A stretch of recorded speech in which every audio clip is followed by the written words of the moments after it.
Hey guys, tonight we dive into the mesmerizing world of ancient navigators. Picture this: a vast, open ocean stretching endlessly, stars sprinkled across the sky, and beneath your vessel, rhythmic waves guiding the way. Yeah, right, we're talking Caroline Islands sailors here, not the latest Caribbean escape. You probably won't survive this, but let's set sail anyway. So, before you get comfortable, take a moment to like the video and subscribe. But only if you genuinely enjoy what I do here. Comment down below where you're tuning in from and the local time. New York at 9 p.m. Sydney at noon. Share the vibes. Now, dim the lights. Maybe turn on a fan for that soft background hum. And let's ease into tonight's journey together. We begin on the shimmering Pacific Ocean. It's the year 1200, but for this tale, the exact date barely matters. You drift in the heart of Micronesia, where navigators mastered the sea's language long before maps and compasses. Here, the ocean whispers secrets, and you're about to learn how to listen. Experts think the Carolinian sailors were part-time poets, crafting verses in the ocean's rhythm. They didn't merely skim the waves, they danced with them.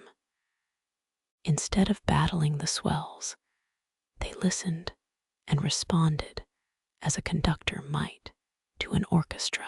The wind sang a melody they knew by heart, each wave a note in an ancient song. Each night, as darkness draped the sky, navigators stood at the vessel's edge, studying the horizon. Stars twinkled above like old friends, winking in acknowledgement.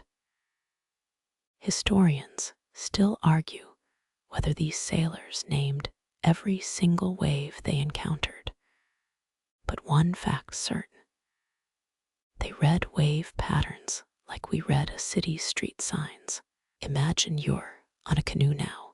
Moonlight dances on the water. A navigator points upwards. Namesek. It means the Pleiades, a cluster of stars. When they rose, it was time to head west. Simple? Hardly. These navigators didn't just read the stars. They were poets who wrote verses about each star's journey. Here's a quirky tidbit for you. Some legends claim these islanders could communicate telepathically with the sea's creatures, dolphins and sharks.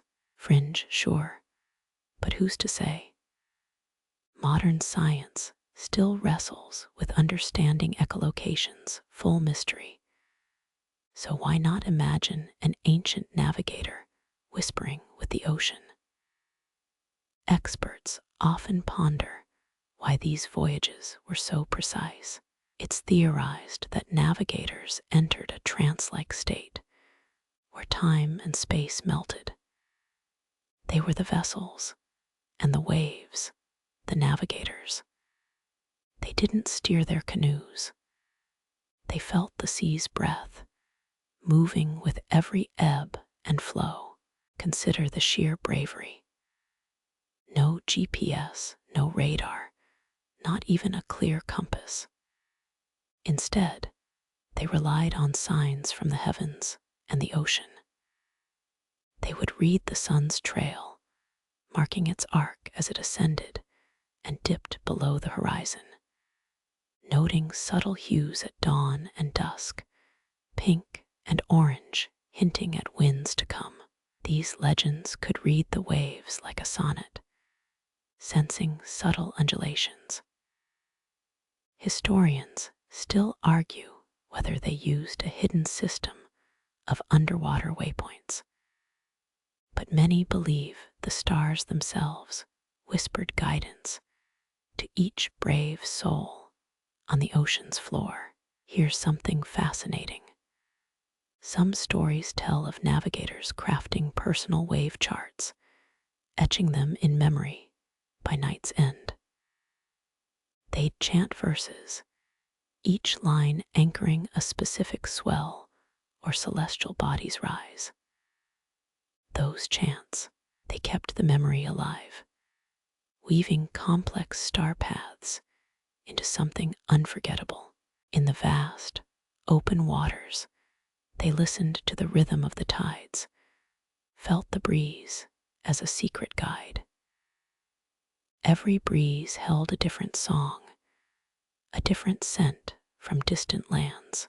And let's not forget that peculiar notion among some older navigators, waves had personalities. Seriously, experts think they named each significant wave, perhaps talking to them like old friends during stormy nights. Imagine the first navigator standing at twilight, whispering to the sea, "Lick, lick, swell, guide us gentle."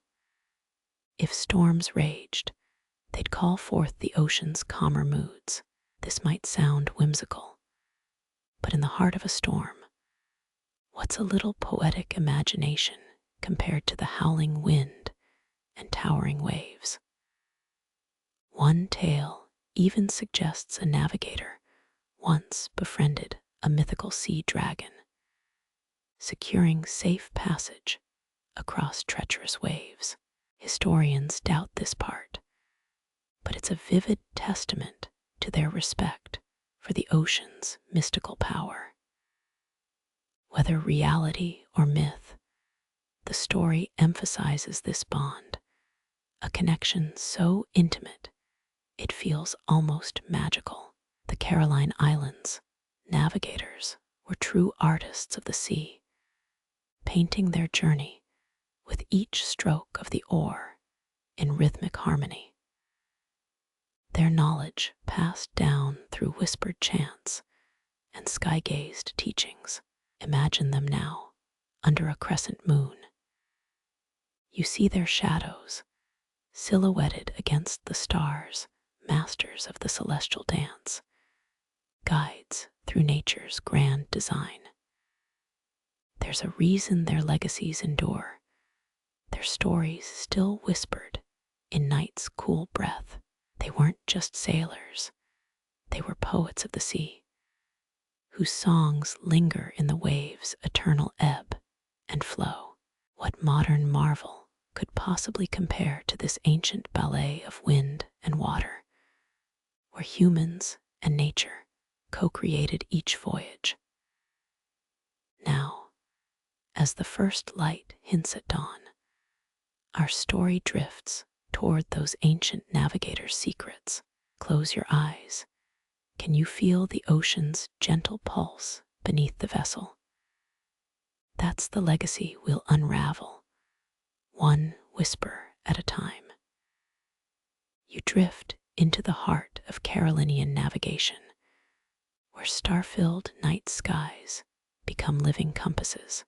Above you, the constellations stretch, not just as twinkling dots, but road signs etched across the universe. Historians still argue if these were first charted by ancient navigators or inherited from Pacific ancestors. Feel how the night sky rotates around the fixed pole star. Experts think Carolinian masters saw the cosmos like a vast, spinning clock, its gears driven by celestial rhythms only they could decode. Imagine for a moment that every star is a message in a silent conversation. You're gazing up now, memorizing the Pleiades, not just as some pretty cluster, but as a seasonal alarm. Here's a cosmic secret. That tiny cluster marks planting seasons for islands below. Without it, the whole society's heartbeat might falter. So, Each glint, each shadow matters when you're reading the heavens like a roadmap. Feel the pull of Orion's belt.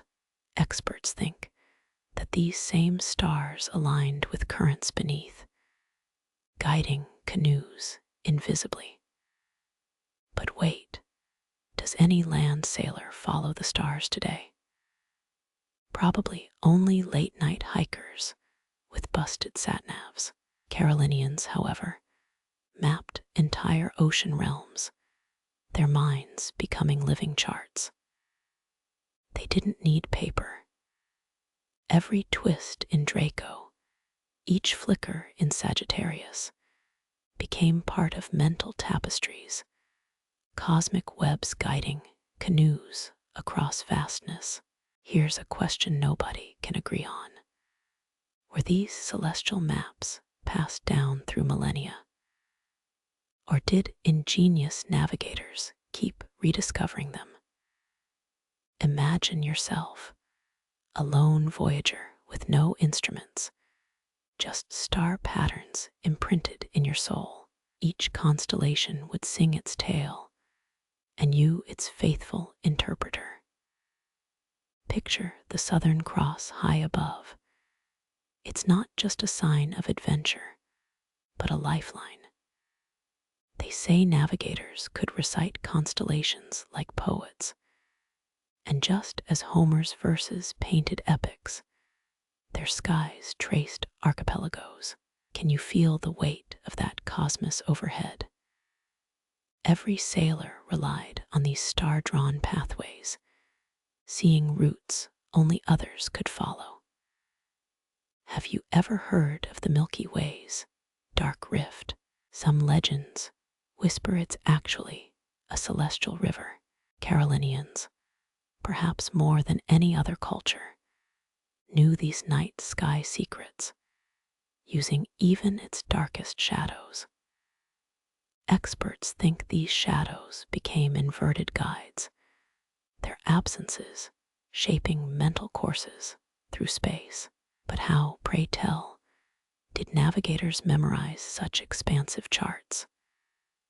No app, no GPS.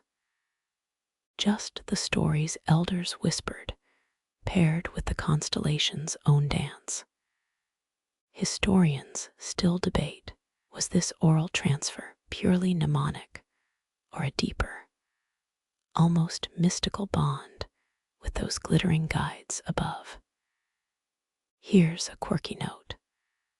One navigator reportedly claimed the stars changed positions each generation. Others disagreed. Some said those were just old stories told to explain navigation drift over time. The reality might lurk somewhere between myth and memory. You peer upward now, and there's a wink from Cassiopeia, maybe a cosmic nod to that generational debate. Some nights, the sky would blaze with shooting stars, streaking messages across the velvet sky. Here's a cosmic fact. Carolinians might count meteors as omens. Could that be a navigator's way of saying, I'm still here to the ocean below? You see another flash now. Each burst not just fire, but fortune's guide, lighting paths untold. Can we really recreate those ancient maps today? Sure, Google Maps will get you to the nearest beach, but ask it for a celestial course correction, and you'll get a 404. Carolinian navigators, though, they turned the night into a mental atlas, carrying islands within them rather than in charts.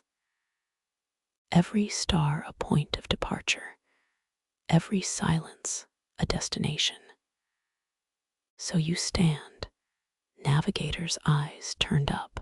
The sky feels not so distant anymore.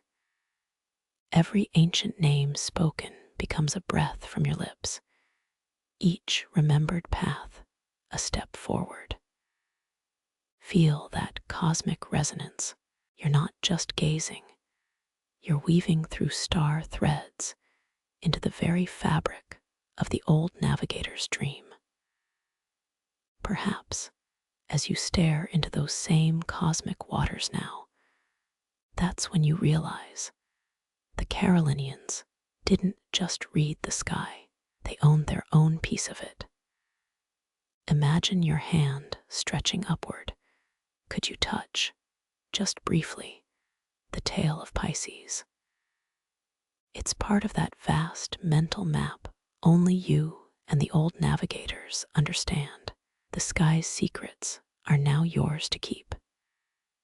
There, off to the celestial left, experts think they've found lost constellations long forgotten by the Western eye. Each was a guidepost, a living monument to those sailors' eternal quest.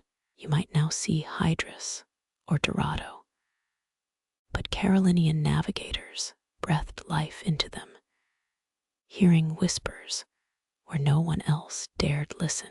But here's the cosmic punchline for you.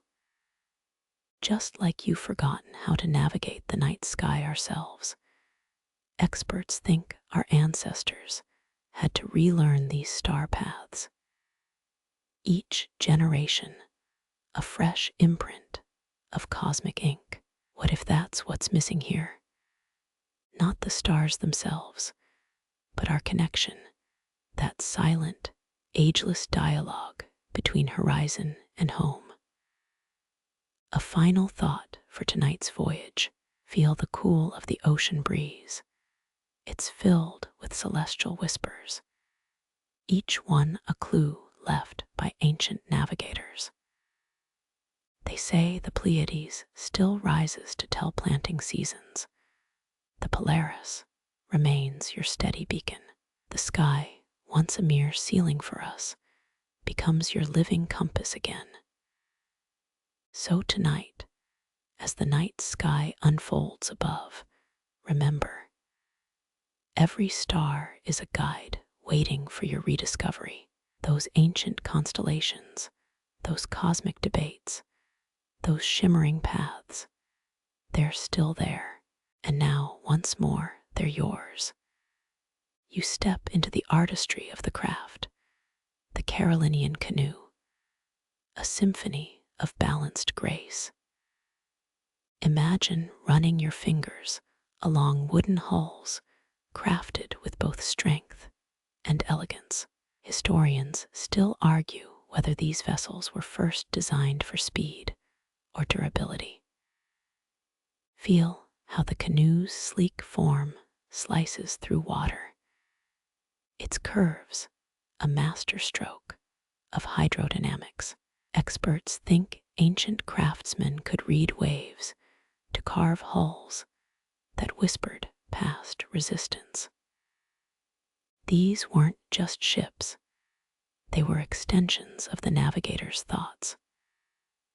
Now squint into the sun's glare off polished outriggers. Notice how those floaters balance weight. That symmetry wasn't just for show.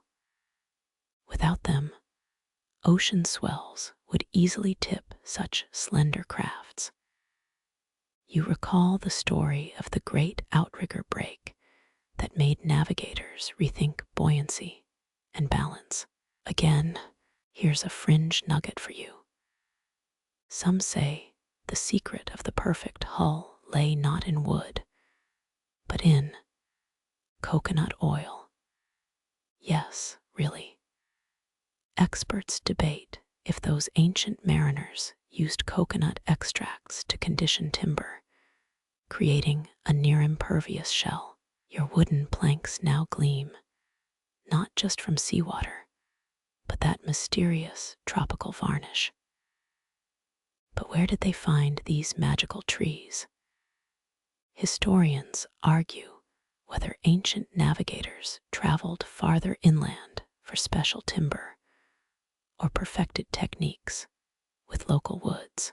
Picture yourself selecting trees, your ancestors, eyes seeing future voyages in those ringed cross-sections. Each swing of the adze now feels like a resonance through time.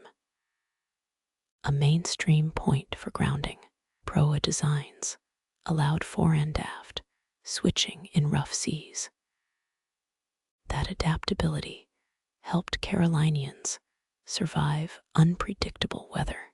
You feel that nimbleness now, imagining one moment cutting through calm, the next bracing against nature's fury. Craftsmen say traditional sails were woven so tightly rain would just sheet off. Your fingertips recall the texture of woven pandanus, each leaf a sinew, each stitch commitment. These weren't just sails catching wind, they were lungs of the ocean vessel, breathing purpose and history. Think about those intricate tattoos some navigators bore. Experts say these weren't mere decoration.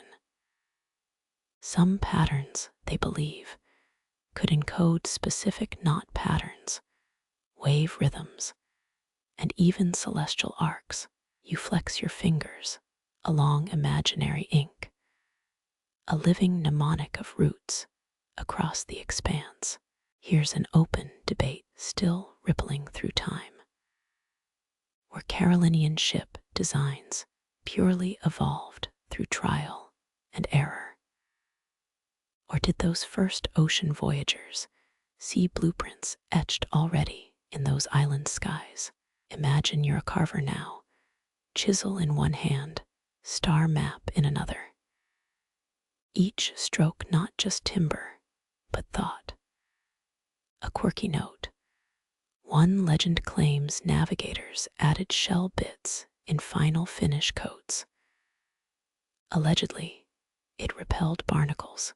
Imagine that. Ocean sparkle woven into vessels' skin like cosmic scales. You chuckle to yourself, wondering if future explorers would find those same glimmers under microscopes.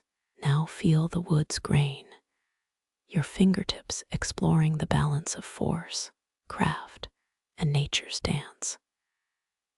Each knot in the rope, every seam tightened, experts say, carried prayers passed down generations. You sense the canoe becoming a living vessel, your mind its compass, wood its memory. And there it is, the final polish, not just for beauty, but purpose. The sheen of craft mirrored the celestial bodies it would follow. Historians still puzzle if those first navigators felt the ship's soul in their bones. You lean forward now, feeling that ancestral heartbeat in your own fingertips. Ready to push off into waves, experts think old navigators might have whispered to their vessels, sharing secrets of the sea. Your hand grips the sturdy rail now as you imagine launching forth. A wooden bridge between ocean's embrace and sky's silent guide.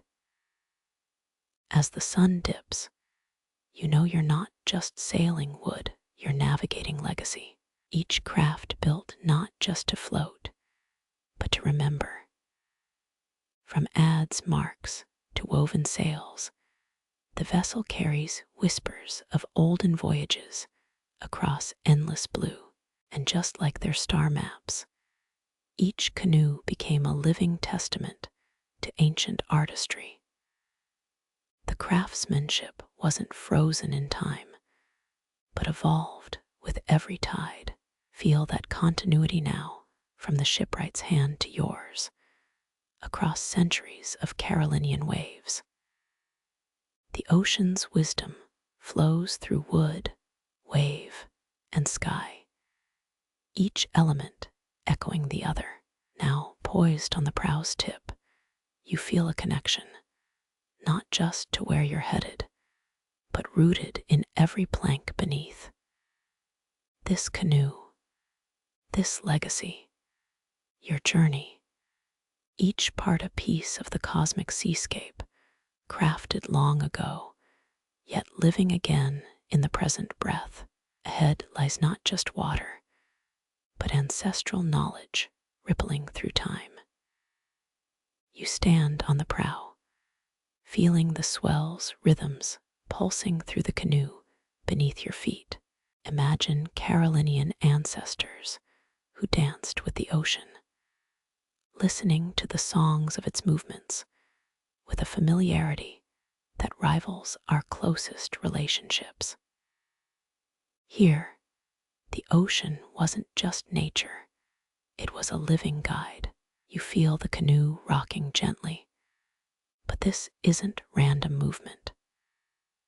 Those same ancient navigators read these undulations like we read street signs.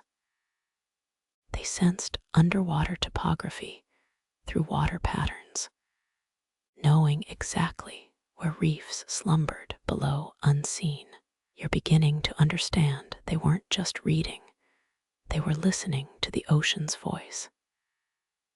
Experts think swells act like musical notes, each type resonating differently with various sea bottoms. Feel the change in motion beneath you now. Does this swell speak with a long, resonant pitch, or does it feel sharp, like waves hitting unknown rocks? To seasoned navigators, these rhythms whispered secrets of submerged lands. Historians still argue whether today's sailors can truly replicate that ancient intuition for reading waters. Was that an almost telepathic connection forged over hundreds of generations? Picture navigating vast emptiness using nothing but the ocean's silent language. Now, squint into the horizon. What might you decipher from those shifting lines? Ah, here's that quirky note. Some legends claim navigators could smell rain from far, far away. Imagine tasting the air, detecting those electric hints of storms miles distant. Whether that's truth or tall tale, who's to say? But picture that, a nose that could sense not just fragrances, but future. You rock gently on those ancient swells, their rhythms imprinted in your bones.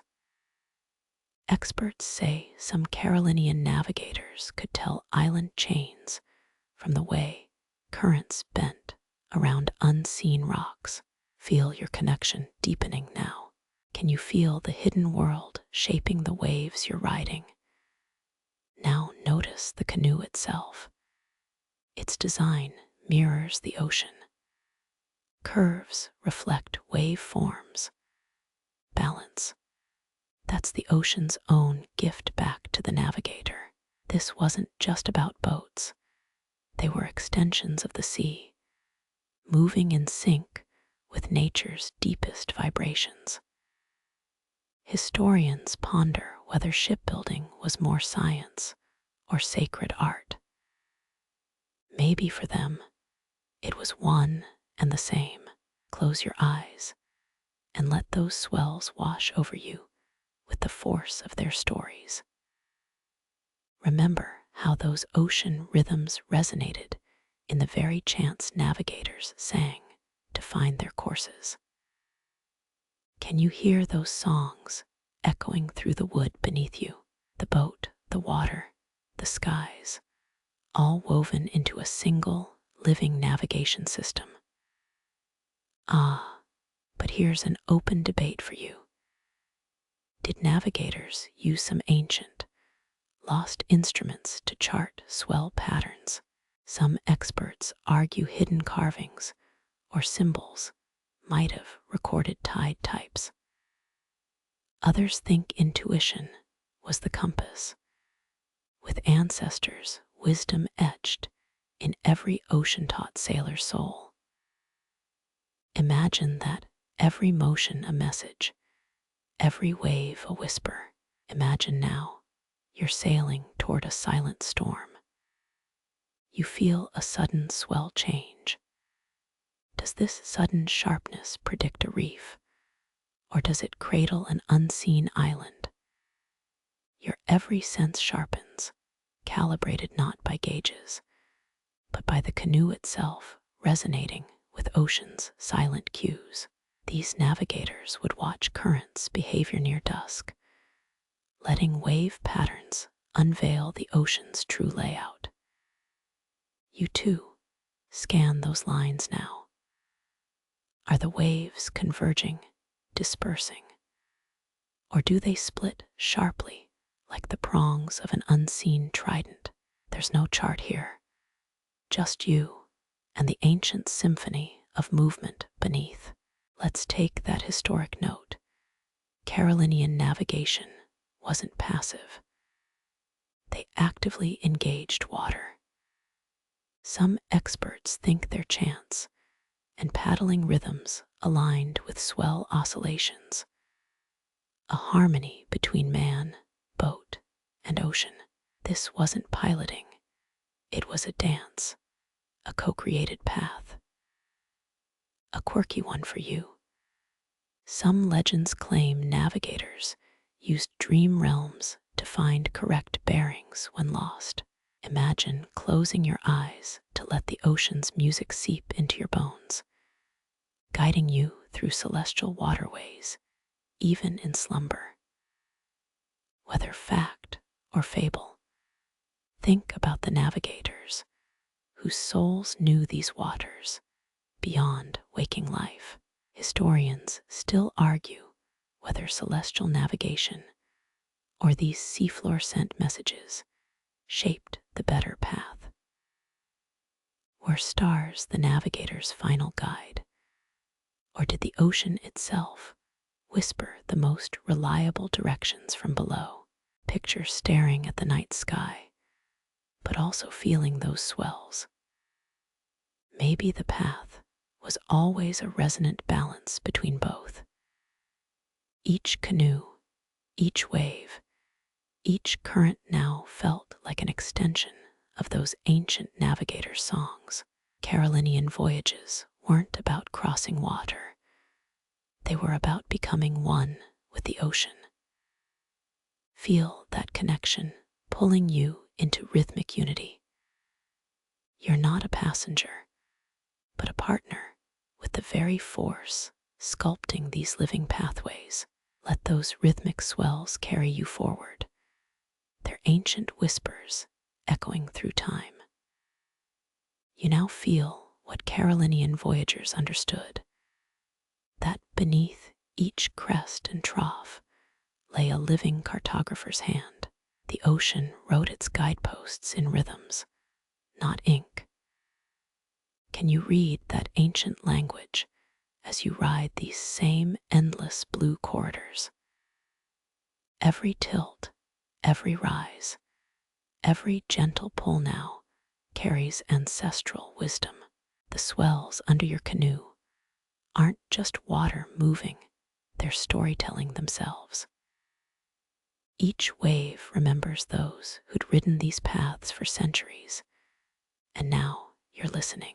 The ocean's alive with the echoes of Carolinian sailors who spoke its secret languages. And finally, so are you.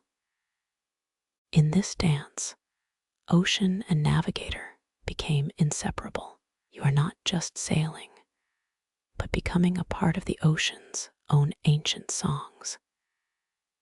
Each swell you read, each rhythm you feel, ties you to the lineage of those who heard every ocean's tale in its depths. The journey wasn't just to reach islands, but to listen to the sea's very heartbeat guiding your course. Ahead, not just miles of water, but 1,000 whispered stories flowing through every crest that cradles your vessel. You feel the swell's ages-old resonance in your bones. Every rhythm a message, every wave a guidepost. You're navigating the Carolinian way, not just with eyes on horizons, but with ears attuned to the ocean's eternal song. You continue gliding forward, feeling each wave resonate through the vessel. Remember how navigators' ancient chants wove through every motion. Now envision that same rhythm in your pulses. Your heartbeat aligns with ocean swells beneath. This is the star compass, revealing its secrets. The Carolinian star compass wasn't a single piece, but a living map etched across the night sky. Picture this. Instead of a flat circle, imagine a celestial web connecting stars like constellations' heartbeats. Navigators didn't just observe, they danced with constellations' pathways. Historians argue whether these sky maps were exact science or sacred memory. But either way, each star held direction in their stories. As dusk falls, you notice constellations shimmering. Those ancients saw more than just pinpricks of light. They read living tailies in their alignments, feeling those stories in tidal pulls. Some say navigators memorized over 150 star groups, each with own journey narrative. How many stories could you recall when dark falls, guiding you just by memory's flickering glow? Ah, here's that curious fact.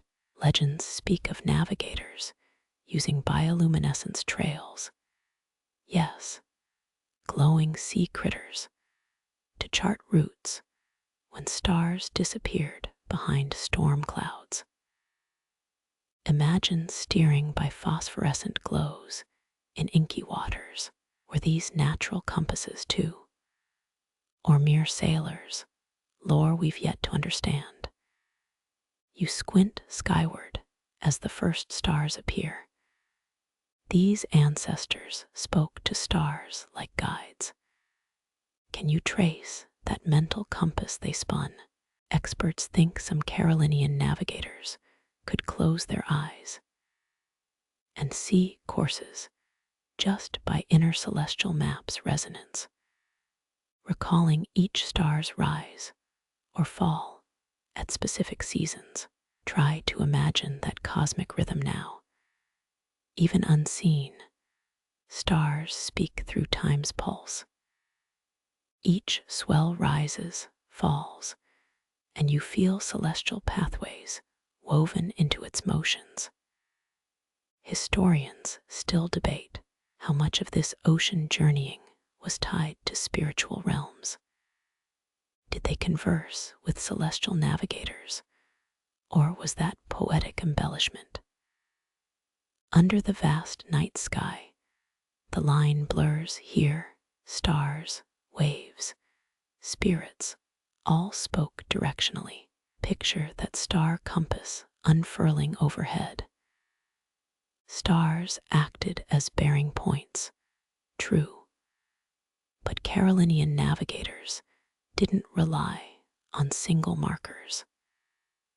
They read interconnected star clusters, feeling spatial stories, not just positions. You feel that connection now. One star speaks, but the whole sky answers. Each point on that mental compass connected in living symphony, not isolated dots. You steer toward those glimmers, their light paths echoing through water's rhythms. Those sailors saw islands not just as destinations, but as cosmic stories etched across space-time. That star there, it rose just as reefs emerged beneath them. Feel how interconnected celestial oceanic tailies map out their journeys. Navigating was less following a chart than merging with universe's living currents. Here's an open debate. Did navigators use some hidden, oral star charts only accessible under night's quiet. Experts argue if cosmic courses were etched in chants, passed across generations. Imagine sailing in silent dark, but with a mental map glowing bright from stories learned decades prior. Each star cluster guided you like an old friend, whispering ancient seafarer tales. One quirky point for you. Some folklore says experienced navigators could predict future swell movements by the color of starlight. Did they read light frequencies differently? Or is that merely poetic sailors' musings? Yet, under the indigo night, imagine seeing more than just cold orbs. Stars colored each wave they guided. Notice now the vast, celestial web above. Carolinians wove mental compasses with those stories, not just single guide stars. Historians still argue whether star compasses were practical tools or mythic tapestries. Perhaps for them, those lines were both pragmatic guides wrapped in ancestral songs sung through starlight's shimmers. As the night deepens, you let that living compass guide you. Each celestial alignment resonates beneath your waves. Carolinian navigators were more than mere sailors. Experts think they became star-guided currents, partners with cosmic pathways. Can you sense those connections flowing beneath? Your journey becomes theirs, echoing across sky-sea symphony. Feel the unity of ocean, canoe, and cosmos beneath you. Every star marks a rhythmic swell. Every wave cradles you through space's pulse. This star compass isn't just a tool, it's cosmic dance partners. Navigating doesn't just mean reading, but becoming living mappets, resonating through Carolinian paths in time. Ahead, endless horizons, but now with each star a guide, whispering its tale. Your eyes trace those skies where stories live in constellations, those same tailies riding with you through ocean's motions. You're not just sailing, but melding with navigators' pasts, feeling every celestial course written in waters beneath you. Here, star compass dances, guiding you cosmically through Carolinian realms. Dawn spreads its warm fingers across the horizon as the islands sleep beneath morning's breath. You find yourself drifting, guided not just by stars this time, but by something feathered and wise. Islanders spoke of the dawn bird's path, but it wasn't merely poetic license. Navigators followed avian flight patterns like mariners of the sky, etching secret routes through the ether. Imagine you're perched at the bow, watching a frigate bird break free from dawn's haze. Experts think Carolinian sailors knew exactly when to follow certain species. For instance, albatrosses favored open ocean expanses, while frigate birds veered toward land masses. When an albatross dipped and vanished in the distance, that was a gentle cue time to navigate wider waters. When the frigate bird appeared, land was mere heartbeats away. Historians still argue whether these bird patterns were mere coincidence, or if the islanders understood ancient migratory routes. Perhaps even the color of a feather held meaning, signaling specific wind currents or seasonal shifts, just like how the albatross carried invisible maps in each wing beat. Navigators read skies with more than just eyes. They felt avian whispers in their bones. A quirky whisper from lore suggests some navigators kept pet birds aboard. Yes, not just for luck, but as living compass tools. These feathered companions might chirp and fidget at the scent of lands, nearby fruits or fish. Ever think of a birdcage as an ancient GPS? Well, under the right morning light, perhaps. Each cheep held directional wisdom, and Carolinians understood that avian intuition was more than just maritime folklore. As the sun climbs higher, you notice swifts cutting arcs across the sky. They reveal wind patterns through their aerial ballet. Those movements speaking as clearly as any chart to those tuned into their symphony. Picture yourself riding that same breeze, wind, now a conductor, guiding you toward unseen reefs. Historians debate how, or if navigators used specific bird calls as sonic maps. For some Carolinian masters, the ocean's pulse might have carried the rhythm of wings beating, turning avian calls into hidden navigational cues. Feel now the way dawn light dances on your skin, how navigators perceived each day as a canvas painted by celestial bodies and bird guides. When land was distant, they observed how certain flying fish leaped in tandem with incoming gull flocks. Those interactions weren't random. They etched out pathways for voyagers. How would you sense that living map beneath? Each bird a brushstroke painting direction into your very soul as you steer toward a rising sun. Its golden threads wrap every wave. Your mind weaves these avian stories into memories. Carolinians weren't following mere creatures. They wove birds into their celestial compasses. There's that open debate again. Did they see birds as teachers, guiding them to hidden lands, or just lucky omens? Experts think there's more to these winged paths.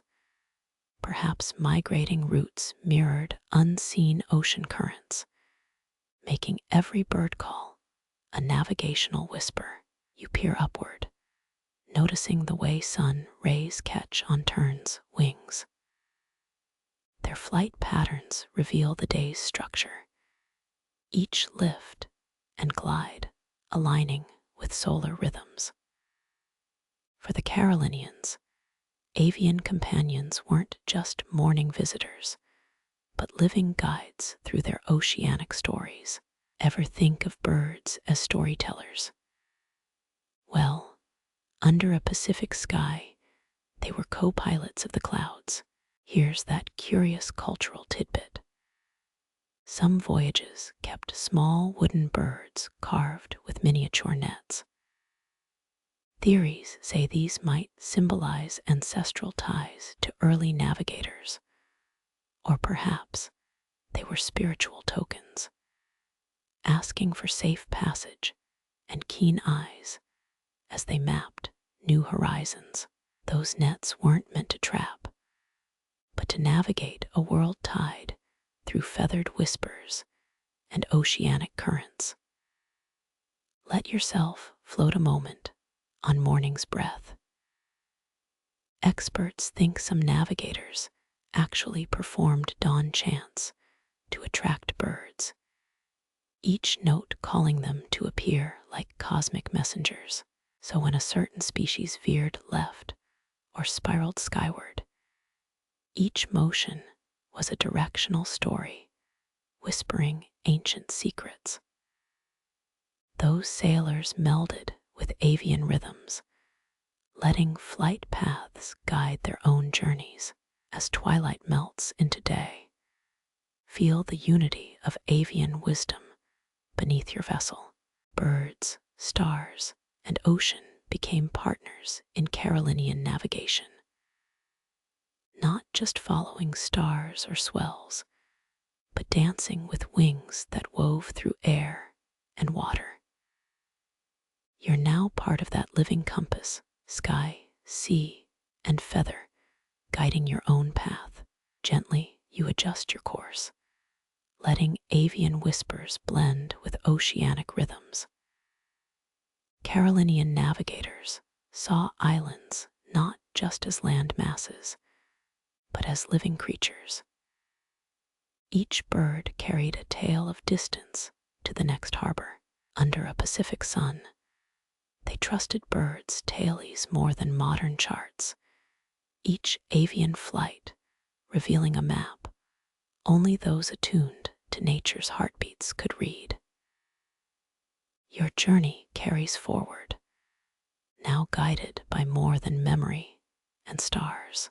Let dawn birds' paths weave their tailies into your rhythm, feeling every sweep of feathers guiding through Carolinian realms.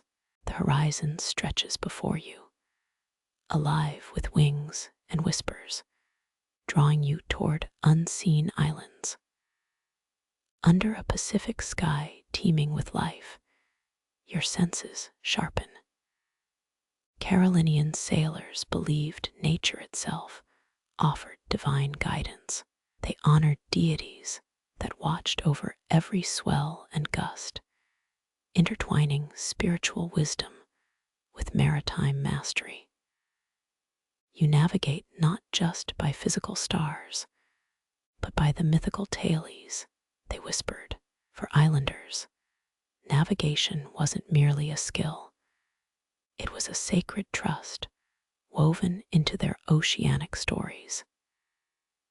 Each constellation held a deity's tale, a celestial guardian whose influence extended far beyond mere light patterns. Historians still argue whether these deities played active roles in navigation or were symbolic reassurances during perilous voyages. Maybe Aliphat in some tailies, or the ocean goddess Rheatir in others, were real whispers guiding the way. Or perhaps they merely helped steel the sailors' resolve against uncertainty. Either way, their presence transformed celestial mapping into a tapestry of faith. Some quirky lore suggests navigators even left symbolic offerings to appease such spirits. Think miniature woven reeds or painted shells tossed into the sea. And homage to the invisible. Those gestures might have invoked protective guidance or simply fortified the sailor's own belief. After all, conviction sailed alongside skill on every voyage across such vast unknown.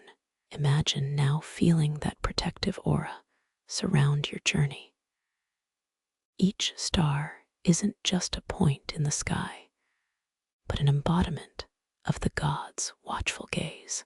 For Carolinians, invoking a deity like Angalifit gave solace amid dark oceans, turning every flickering light into a divine promise of safety. Let the rhythms of wave and wind blend with tailies of these celestial guardians. The Carolinian Ocean became alive with spiritual energies, guiding vessels through both physical and metaphysical realms. Did those deities' myths create tangible pathways? Experts think perhaps the gods served as psychological anchors, solidifying mental maps in sailors' minds through narrative rather than logic alone. Now, envision steering your vessel as those same myths breathe life into every horizon. navigators might glance skyward, perceiving stars not just as navigation markers, but as sacred envoys. A wink from Tiranganuku's constellation could shift course just as much as a compass reading or waves pull. Spirituality didn't just parallel, it fused with navigational precision. As you gaze upward, notice the Pleiades, known locally as Matariki.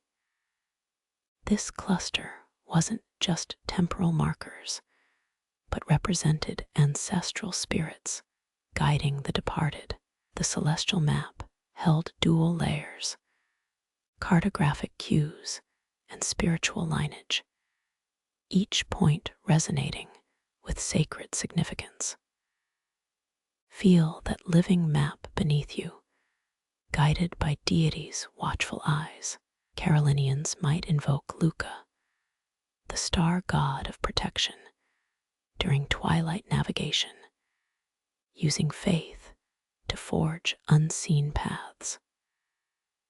Their courses blended logic and worship seamlessly, creating dynamic, spiritually infused routes through the cosmos. Let's step briefly into the twilight debates. Whether these deities' invocations were true navigational aids or psychological necessities. Did faith physically guide the fleet or simply grant mental fortitude? Historians suggest spiritual and physical navigation evolved concurrently, each realm fortifying the other into an unbreakable vessel of oceanic trust. As dawn's light paints the horizon, you sense the unity of cosmos and culture. Islands appear as more than mere land. They are holy markers where deities reside temporarily. Your navigation dances between physical sight lines and spiritual echoes, each course a hymnal path through celestial sanctuaries. When navigating toward land at night, the Carolinian sailor might have called upon Naughty, the goddess of tides, to illuminate submerged reefs. This blend of supplication and observation merged into a practice so intrinsic, the spiritual could hardly be extricated from the scientific. Consider this curious notion. 2. Some navigators believed every wave had a soul, each crest and trough a manifestation of their god's breath. To sail was to converse with these spiritual waves, using prayer rhythm as much as oar stroke. Let your vessel glide gently as you summon these deities' names softly, a chant into the open sky. Carolinians believed the deities didn't just watch, they sailed alongside, feeling their presence as an anchoring partner in the ocean's vast expanse. As night deepens, trust in the stories those stars whisper, seeing each glimmer as a divine guidepost. Navigation becomes not just wayfinding, but sacred communion. Feel the weight of such ancestral wisdom as you glide forward, their myths and your journey blend into an eternal cosmic dance. You steer now with an awareness of celestial guardians surrounding your craft, their mythic tailies forming invisible compass points through the open sea. Each navigational decision blends pragmatic observation with sacred trust in the narrative. Faith becomes as integral as the ocean currents themselves. Let these mythic whispers guide you, feeling the deity's blessings in your every adjustment, every wave's motion. Sail not just physically, but spiritually through this ocean of stories. Carolinian navigation extends beyond stars into the depths of divine stories, echoing through each celestial map and oceanic swell. Now, as you move across this living ocean, your vessel is cradled by both celestial and spiritual currents. Trust in the Carolinian sailor's wisdom, where gods and cosmos intertwined to form courses visible only to those attuned to both nature and the divine. Sail on guided by faith, navigated by stars, and whispered onward by ancient tales as you journey beneath the celestial canopy. Patterns in the sky reveal more than just divine figures. They guide your voyage through hidden messages. Carolinian sailors understood this intimately. They read not just stars, but skies, discerning whether predictions from clouds vary shapes. Remember our friend, the cumulus cloud, that fluffy cotton ball fellow. For Carolinian navigators, these innocent clumps held far deeper meanings. They might signal a storm gathering or the tail end of monsoon trails, depending on their formations and movement. Each puffy contour spoke of wind shifts, humidity changes, or pressure drops to those who knew how to listen.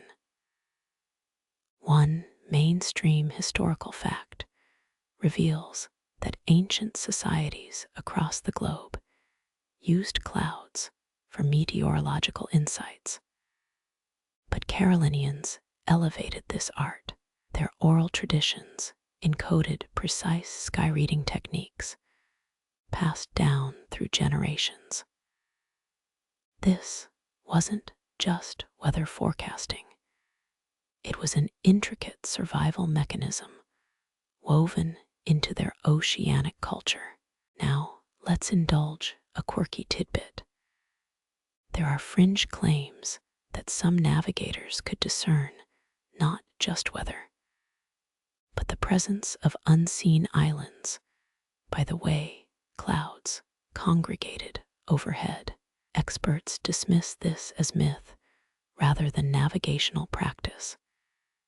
Yet it speaks to the deep interconnectedness they felt between oceanic elements. Historians still argue whether such sky reading contained actual predictive power or served more as psychological reassurance. Did sailors' belief in these patterns truly influence their decision-making? Or were clouds simply corroborative signals for what they already sensed through other means? The debate continues, anchored by differing interpretations of oral traditions and sparse historical records. Picture navigating under a high-pressure system where cumulonimbus towers gather in the distance, towering and brooding. The Carolinian sailor wouldn't just see storm clouds. They'd perceive a shifting weather front moving through trade wind patterns.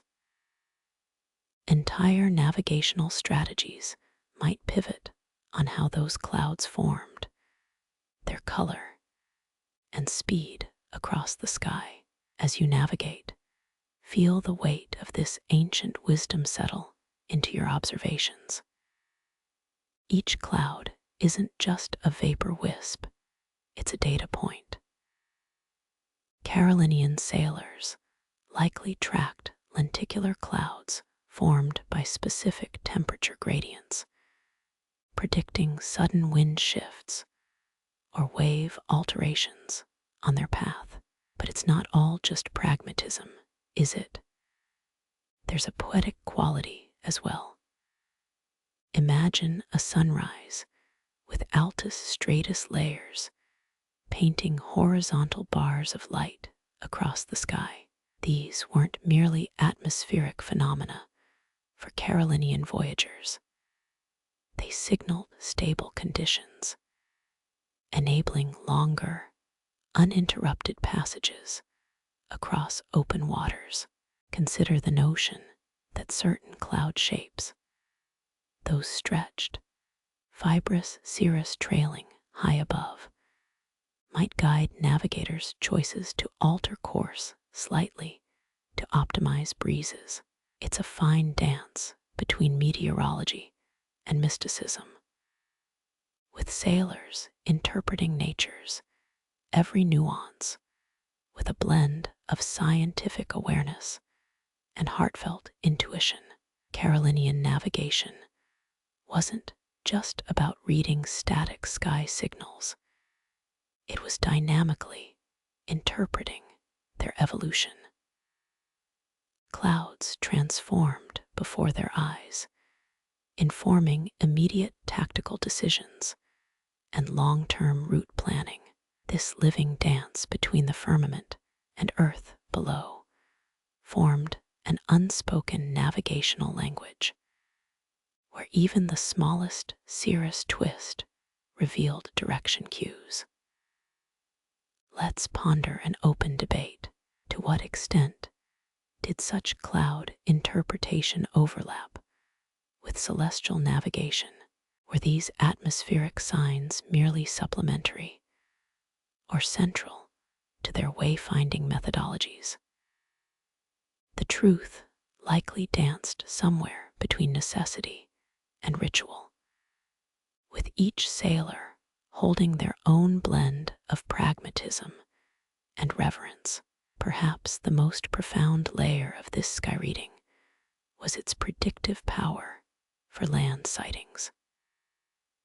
Nimbus overcast low on the horizon might hint at distant topography, altering a sailor's course to align with unseen island chains. These cloud-read messages directed routes toward safety and sustenance long before land became visible. Feel this oceanic wisdom settle into your own hypothetical sails. Each stratocumulus spread carries whispered guides from those who sailed before you, a testament to Carolinian ingenuity and deep nature interconnection. Their sky reading wasn't merely survivalist craft, but an intricate web interwoven with stories, spirits, and stars that spoke from above. As your journey progresses, you sense how clouds transformed from mere atmospheric occurrences into narrative vessels. Carolinian sailors likely invoked specific prayers towards certain cloud formations, seeking divine guidance embedded in each vaporous swirl. Every weather shift wasn't just environmental, but spiritually coded. Imagine now facing a sudden cumulonimbus buildup while navigating. Would you turn left to dodge the brewing storm, or brace your craft for the challenge ahead? A Carolinian navigator would have integrated cloud reading with celestial markers and spiritual entreaties, choosing the path woven from nature's many strands. Now, envision those clouds guiding your vessel toward uncharted territories. While the scientific might analyze wind flows and pressure differentials, Carolinian tradition imbued these formations with richer meaning, perhaps even hinting at deities' own intervention in their navigation. Let the lesson here be clear. Clouds were never just atmospheric phenomena to those who trusted oceanic guidance. They were sentient signals, whispering secrets of the horizon, melding meteorological precision with deep-seated cultural knowledge. Sail forward, feeling this living interplay between earth, sky, and sea. You navigate now through this fluid matrix, where each cloud layer adds depth to your journey. Carolinian sky reading wasn't just about avoiding storms or mapping routes. It was an intimate communion, a dialogue with the atmospheric that brought the divine and physical into unison on the oceanic canvas. Feel the presence of this ancient wisdom guiding your modern passage, allowing these cloud formations to teach not just through their form, but through the stories imbued in every puff and trail left in the sky.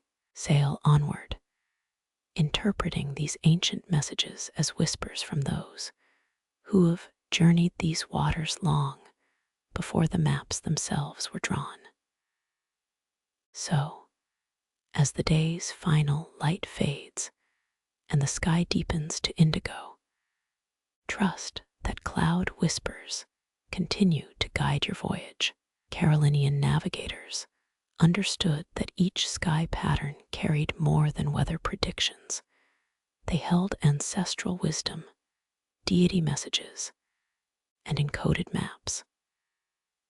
Navigate, therefore, with this profound trust, seeing clouds as guides not just above, but from a continuum extending through time and sky. You move forward through the fading twilight, clouds your only sentinels. But wait, what lies beneath those shifting water expanses?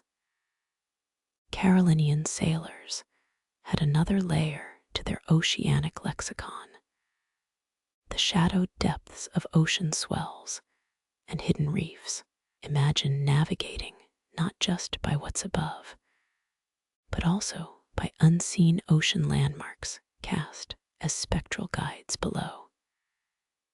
Historians still argue whether these sky islands were purely metaphorical or actual geographical markers.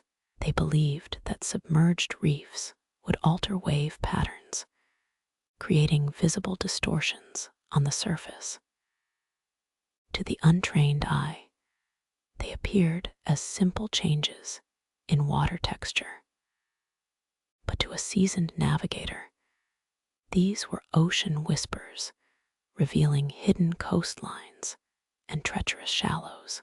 Carolinian navigators might point to an area where waves danced peculiar patterns and declare with certainty, land lies beneath. Reefs acted like underwater mirrors, bending swells into discernible cues for those trained in this marine language. It was part intuition, part ancient scientific observation, a living dialogue between sea floor and ocean surface. Consider this quirky tidbit. Some tailies hold that navigators used specific chants to invoke these patterns, as if calling the ocean itself to conversation. While modern science dismisses this as folklore, it highlights the deep spiritual connection interwoven with practical navigation. Every wave wasn't just motion, it was a living, breathing guide. Picture a navigator at dusk, reading the sky, the water, even beneath, where clear waves hinted at coral formations below. Carolinian sailors likely memorized specific wave distortions that signaled island proximity. Reefs wouldn't have been mere hazards to avoid, they were directional pointers, guiding hands across an ocean otherwise devoid of landmarks. In practice, this meant understanding wave refraction. When swells met a submerged reef, the waves would shorten and steepen as they approached the obstruction. An experienced sailmaster would note these shifts, using them to triangulate unseen reefs or islands lying just out of sight. The ocean, once a void, was transformed into a living map under their watchful eyes. You've already learned how the stars guided paths and clouds whispered secrets. Now envision how ocean swells served as both compass and cautionary tale. Navigators weren't just reading immediate conditions, they were listening to the ocean's memory.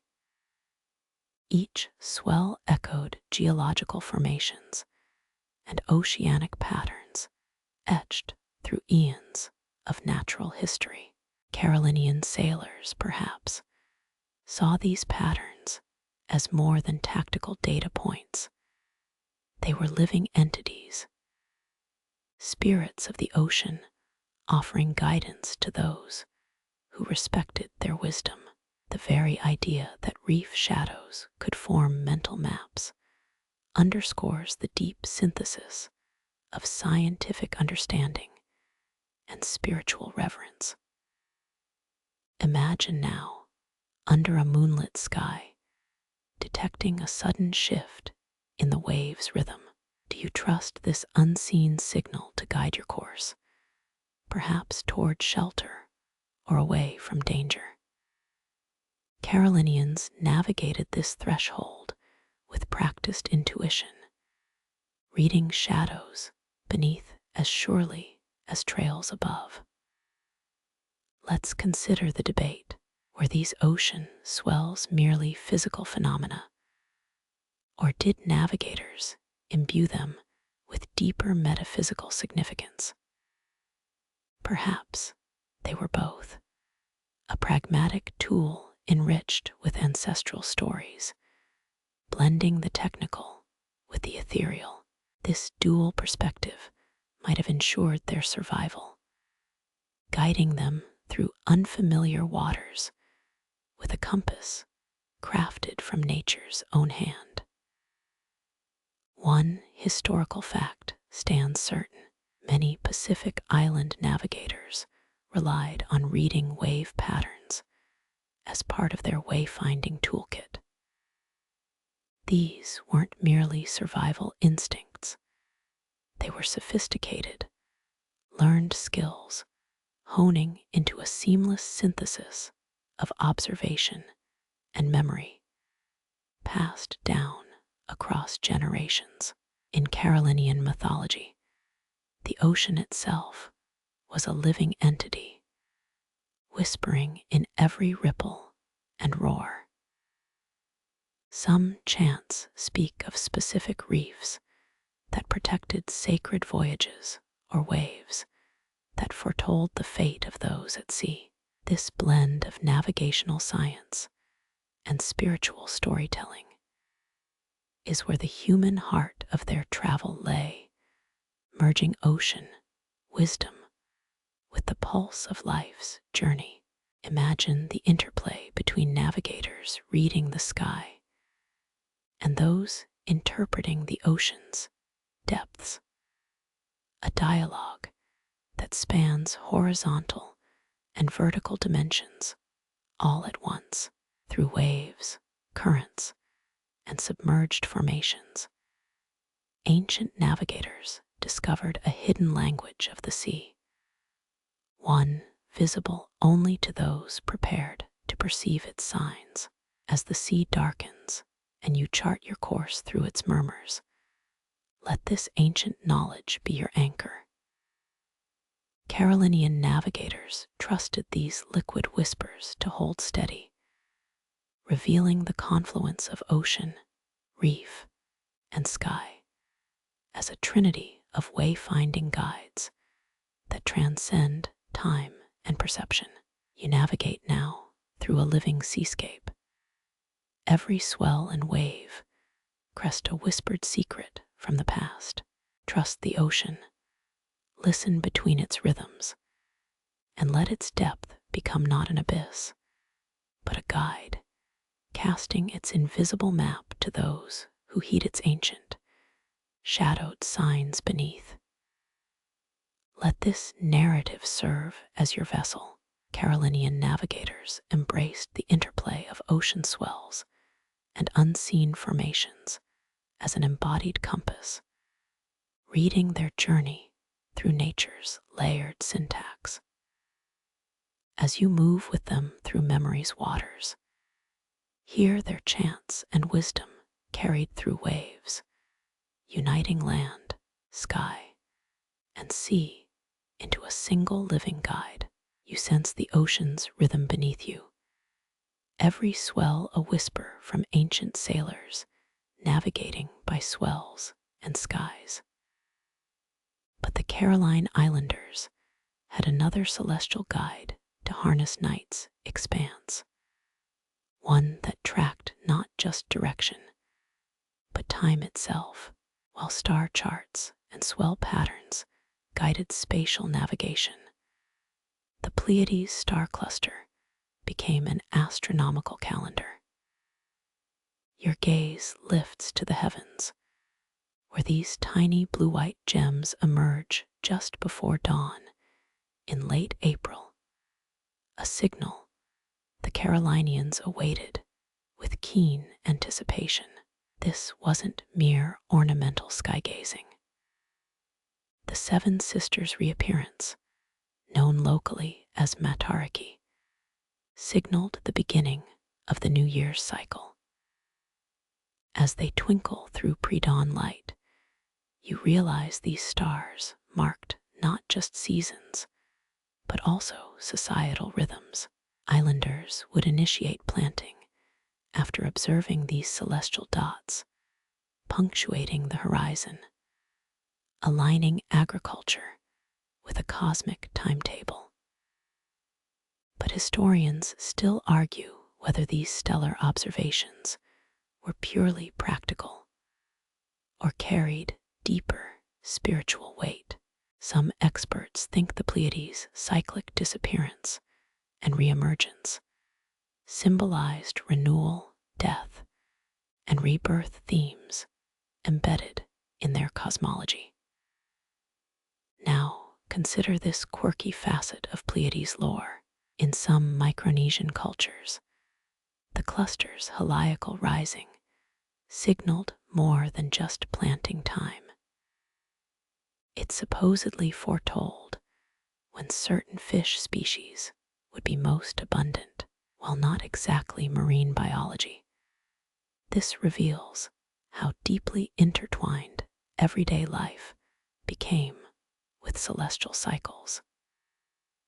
Imagine ancient navigators sharing these star-derived cues in hushed village circles.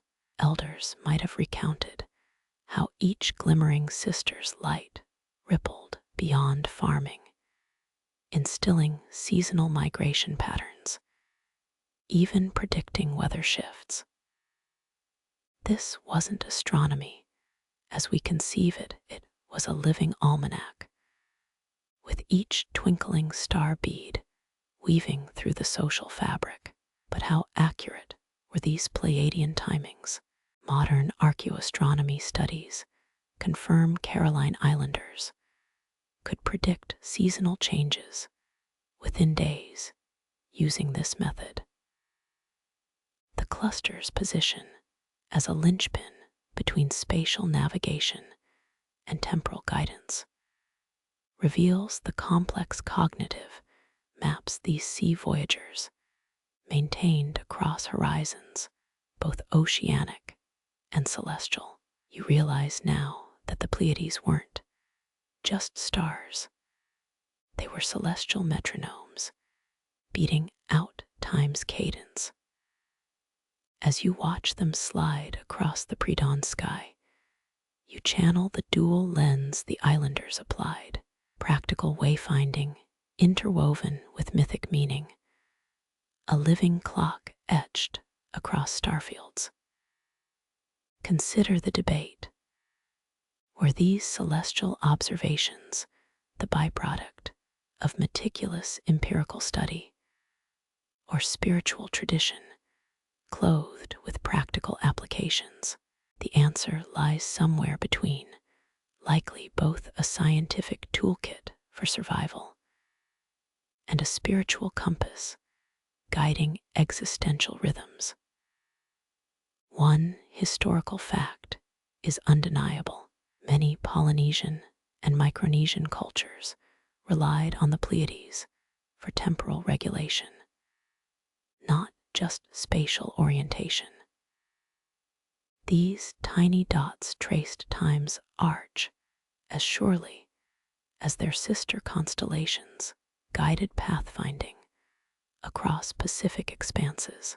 Now envision a Carolinian navigator, not just seeking direction from the heavens, but also seeking temporal alignment.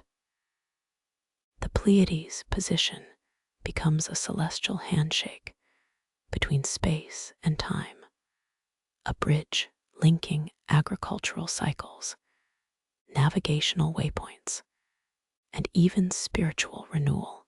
The cluster didn't merely appear, it synchronized life itself. Islanders might even have personalized these stellar cycles through oral traditions, each family perhaps recalling ancestral tales of harvest yields or voyage risks tied to the sister's rise. This living archive stitched temporal knowledge across generations, embedding time's clockwork into cultural memory like star-etched tattoos. As the pre-dawn light grows, you watch the Pleiades fade, but their luminal afterimage lingers. They've charted not just paths across open ocean, but timelines of life's cycles for generations, proof that for Caroline navigators, the stars were more than navigational tools. They were cosmic calendars etched in the night sky, keeping time's pulse through eons. Let the Pleiadian whisper now guide your internal timekeeping, just as ancient sailors found both direction and season through these dots of light. Consider how your modern existence might also benefit from this ancient duality of space-time navigation. Maybe the Caroline Islanders weren't just better navigators. They helped craft time itself through a nightly dance of constellational cues. As you move forward, with the horizon slowly brightening, let the Pleiades cycle remind you that guidance comes not just through maps, but through celestial clocks. The night's canvas becomes a living diary of humanity's own temporal wandering, forever anchored in the stars' soft, insistent glow. You sense currents now beneath you, not merely physical waters, but pathways whispered through liquid time. Feel that rhythmic embrace, like distant ancestors pulling you toward unseen destinations. Caroline Voyagers weren't merely battling elements, they were dancing partners with the ocean's deepest heartbeats. Modern oceanography might trace these channels through satellite maps and sonar charts, but Carolinian sailors, they read them through nature's subtlest nudges. You imagine them feeling pulses through canoe hulls, interpreting rhythms that modern GPS could never detect. These weren't just waterways, they were sentient arteries in the planet's own circulatory system. Mainstream wisdom often portrays currents as passive, predictable streams. But here's the twist. Caroline navigators believed currents spoke. Yes, historians still argue whether this stemmed from spiritual reverence or pure environmental insight. But think about it. Did those sailors view currents as mute forces or as ancient collaborators guiding their journey. Visualize this. An island navigator feels a change in the water's temperature beneath his palm. That fractional warmth guiding him toward the equatorial counter. Current's invisible hand. He senses the shift not through charts, but through a dialogue with the sea's very essence. This wasn't navigation in our rigid sense. It was an ocean-wide symphony, each note a directional cue etched in saltwater memory. Fringe fact, some Micronesian lore claims navigators could taste currents. Not literally, of course, but that they discerned salinity changes as flavors on their inner compass. While this might sound like nautical mysticism, recent studies suggest even slight mineral variances could subconsciously guide sailors across vast tracts where land or instruments disappeared. Feel those currents now, like ancestral whispers urging west or east. But which current was most trusted? Experts ponder whether the North Equatorial Current was seen as the region's great highway. Its predictable flow might have served as the Pacific's primary artery, but the choice depended on seasonal shifts only a seasoned navigator could sense through subtlest swells. Currents weren't merely pathways, they became living maps. Caroline navigators might close their eyes, feeling water tension change against their feet. Was that a sudden chill a precursor to encountering the swift-flowing but treacherous Mindanao current? Historical records hint some navigators even believed currents communicated dangers ahead coral barriers. Sudden storms through their vibrational cadence. Now historians debate, did these sailors use currents primarily for efficiency, quicker passages between islands, or did they serve as metaphysical guides, connecting voyagers to the ocean's underlying spirit? The answer, like the sea itself, remains elusive. Imagine sailing past sunset, a navigator's touch now guided more by current memory than any celestial alignment. Under a moonless sky, his canoe becomes an extension of that watery dialogue. Each eddy, each gentle push, revealed destinations long before visual cues could emerge. This was navigation beyond maps, an embodied symphony with the ocean's eternal voice. Modern science might highlight the Humboldt current's role in nutrient distribution. But here's something quirkier. Did Caroline's sailors note how specific currents brought migratory sea turtles closer to shorelines? While this might sound like whimsical folklore, it suggests navigators understood current-driven ecosystems intimately, perhaps even using them as natural waypoints. As dawn approaches, feel these liquid highways beneath you.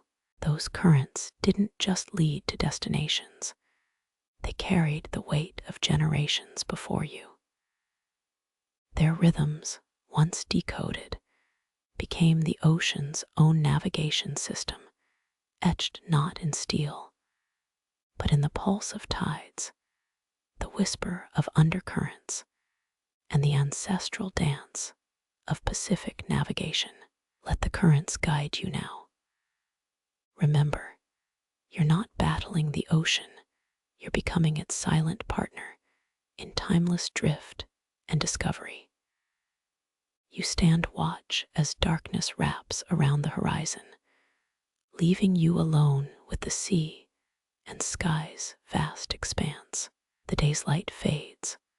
Only stars remain now, flickering like ancestral lanterns, guiding your nocturnal voyage. Every night like this, you become part of a lineage stretching back centuries, your senses attuned to whispers carried through the darkness. This phase of the journey known as the night watch turns solitude into your keenest ally. The silence amplifies each gentle slap of water against your canoe's hull. Without earthly distractions, the world's vastness reveals its secrets through celestial pinpricks.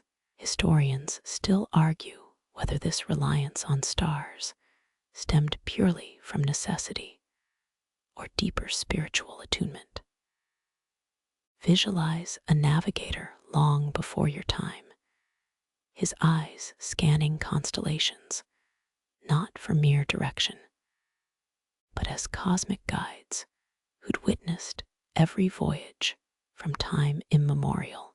Caroline Islanders didn't just follow stars, they conversed with them, interpreting their subtle shifts and seasonal changes as personal communications. Each glittering point was a storyteller, each alignment a pathway woven through stories. While many imagine ancient navigation as a rigid science, there's a quirk historians often overlook.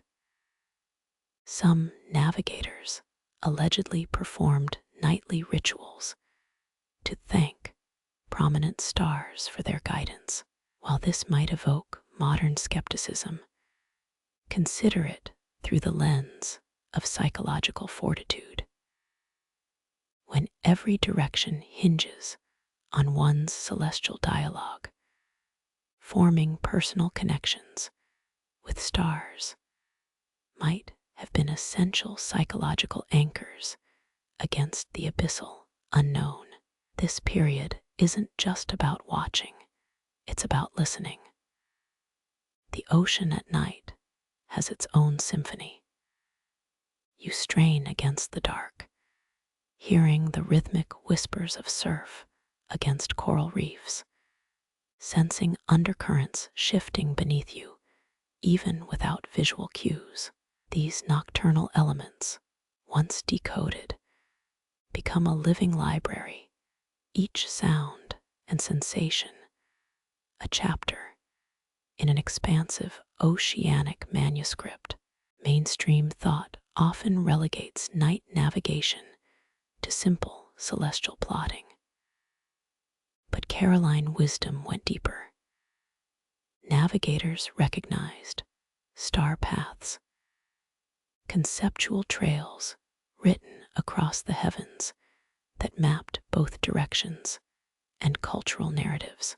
The Pleiades, for instance, weren't just a star cluster, but the harbinger of seasonal change, guiding not just canoes, but entire yearly cycles for island communities. Fringe tailies even whisper about starborn navigators, children conceived under specific alignments, believed to possess heightened navigational instincts. While such legends straddle fact and folklore, they emphasize how deeply sky cycles interwove with island identity. Under the night sky, stars became genealogical maps, connecting voyagers to ancestors as much as to distant isles. As your canoe drifts through these dark hours, remember how these sailors, unarmed with modern devices, crafted mental maps of the night sky with startling precision. The Southern Cross wasn't just a constellation, but a directional compass etched through cultural memory and environmental adaptation. No telescope was needed to traverse these skies when celestial storytelling formed the true mental compass. Historians still debate the precise role of different constellations across various Caroline Islands, each region's celestial emphasis reflecting not just navigational necessity, but cultural reverence as well. When you gaze upward now, seek the intertwining stories behind each pattern, stories that carried voyagers safely across darkness and distance. Feel the solitude now, no land visible, no artificial lights interfering. You become attuned to subtler forms of guidance. Each star's twinkle, each pulse beneath you tells a story only navigators dared to learn. As dawn hints on the horizon, those stars fade not as mere points of light, but as whispers of wisdom passed through time, space, and ocean, waiting for those who venture forth into the unknown. Dawn begins to paint the horizon with delicate strokes of orange and pink. The transformation from night to day allows a new world of guidance to emerge. You're no longer adrift in darkness. The ocean becomes a living, breathing companion, one that speaks through its currents and inhabitants. Fish pathways stretch out beneath you, a mesmerizing journey you're now privy to. Dolphins slice through the surf, their movements fluid and purposeful. Pilot fish glide alongside them, their synchronized dance, a marvel of underwater navigation. These creatures know the ocean intimately, and Caroline Islanders learned to interpret the language of their travels. Did you know dolphins can navigate using Earth's magnetic field? Studies show they have magnetite sensors, allowing them to detect magnetic anomalies and use them as directional tools. For Caroline navigators, watching these animals wasn't just a passive activity, it was a critical part of their education in wayfinding. The dolphins' paths served as moving maps, guiding sailors through their aquatic territory. There's a quirky belief some navigators held, too, that certain fish could sense storm approaches before humans could. This isn't as far-fetched as it sounds. Fish can detect barometric pressure changes, which often precede major weather shifts. Imagine the benefit of having a living weather station cruising alongside your canoe. Fishermen today still notice fish behaving unusually before bad weather. A nugget of navigational folklore that still holds water, literally. Some experts think dolphins and sailors developed a kind of symbiotic signaling system over time. It's one of those historical, was it coincidence or communication, debates. Caroline Islanders believed animals consciously aided navigators. Skeptics argue it was more environmental intuition, understanding where marine creatures often clustered, for instance, could lead to safer paths. You feel a sense of kinship with these marine travelers. Like the dolphins, you too have learned to rely on subtle signs. Each movement and sound of the ocean, once indecipherable, has transformed into a series of directions and signals. Even the smallest fish darting under the surface tells a part of this grand waterborne story. The beauty of this partnership lies in its simplicity.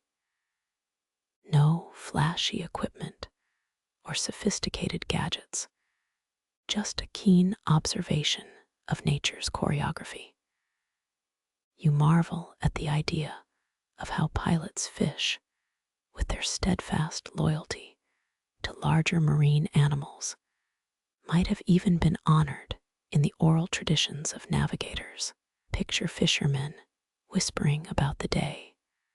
A pilot fish led a wandering canoe back to its intended route, their respect mingled with awe.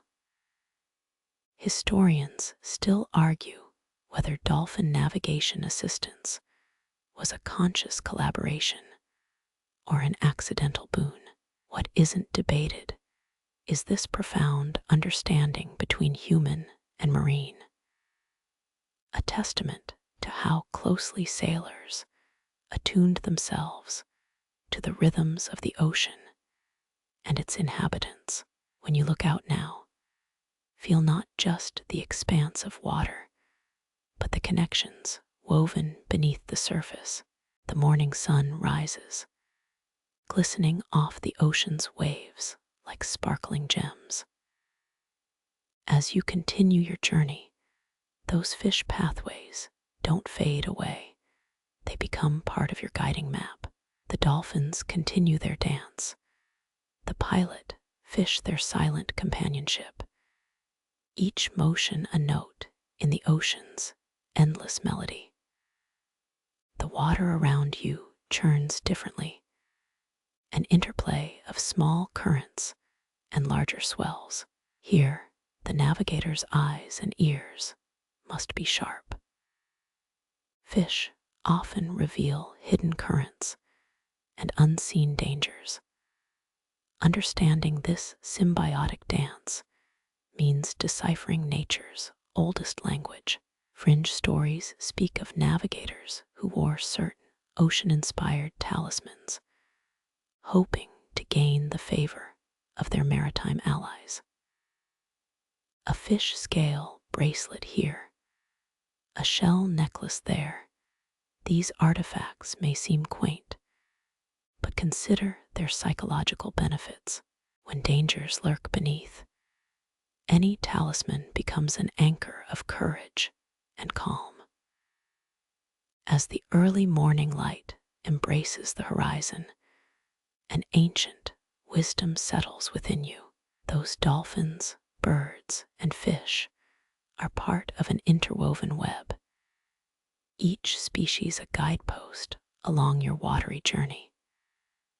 The sea, once a vast unknown, becomes a familiar friend as long as you're tuned into the whispers it carries. Feel the ocean's pulse as it matches your own heartbeat. You're not just a passenger here, you're part of its eternal flow, learning and following paths that have been etched into the ocean floor and written in the sky. As each wave carries you forward, the symphony of fish pathways dances in harmony, an eternal guide through the liquid expanse. You continue your voyage with a renewed appreciation for these silent companions beneath the waves, understanding their rhythms and respecting their space. Each fish, each dolphin, is a part of this living map, their travels etched deep into the memories of those brave navigators who dared to listen. Glide along and let the mariners of the deep guide your way. So here you are not lost, but found in an ancient communication system written between waters and stars, dolphins and sailors. Historians may argue over the specifics, but out here in the ocean, there's a silent agreement. The sea and its creatures have been the true sailors, co-pilots, whispering their secrets to those open enough to hear. As you navigate, with fish pathways beneath and a sky full of stories above, You become part of this living dialogue, both a student and a guide, moving gracefully in this time-honored dance between humanity and the open ocean. The lesson of the Carolinians rings clear in your mind. To navigate truly means to listen, to observe, and to harmonize with the natural world. And so, you follow the dolphins and their aquatic companions, grateful for the ancient wisdom passed down through waves and whispers, ready to chart a new course in this ever-connected ocean of life. Clouds float lazily in the early morning sky, their shapes constantly shifting, a celestial game of hide-and-seek. You look up, peering through the gaps between their forms, catching glimpses of the deep, endless blue beyond. Each cloud seems to tell its own story, whispering secrets of the past, present, and future into the endless seascape. Historians still argue whether cloud patterns significantly contributed to navigational decisions, a debate as old as the ocean waves. Yet for Caroline Islanders, the sky was one giant canvas, each cloud a potential guide or a warning. Some say that certain formations indicated rain, others that a storm loomed on the horizon.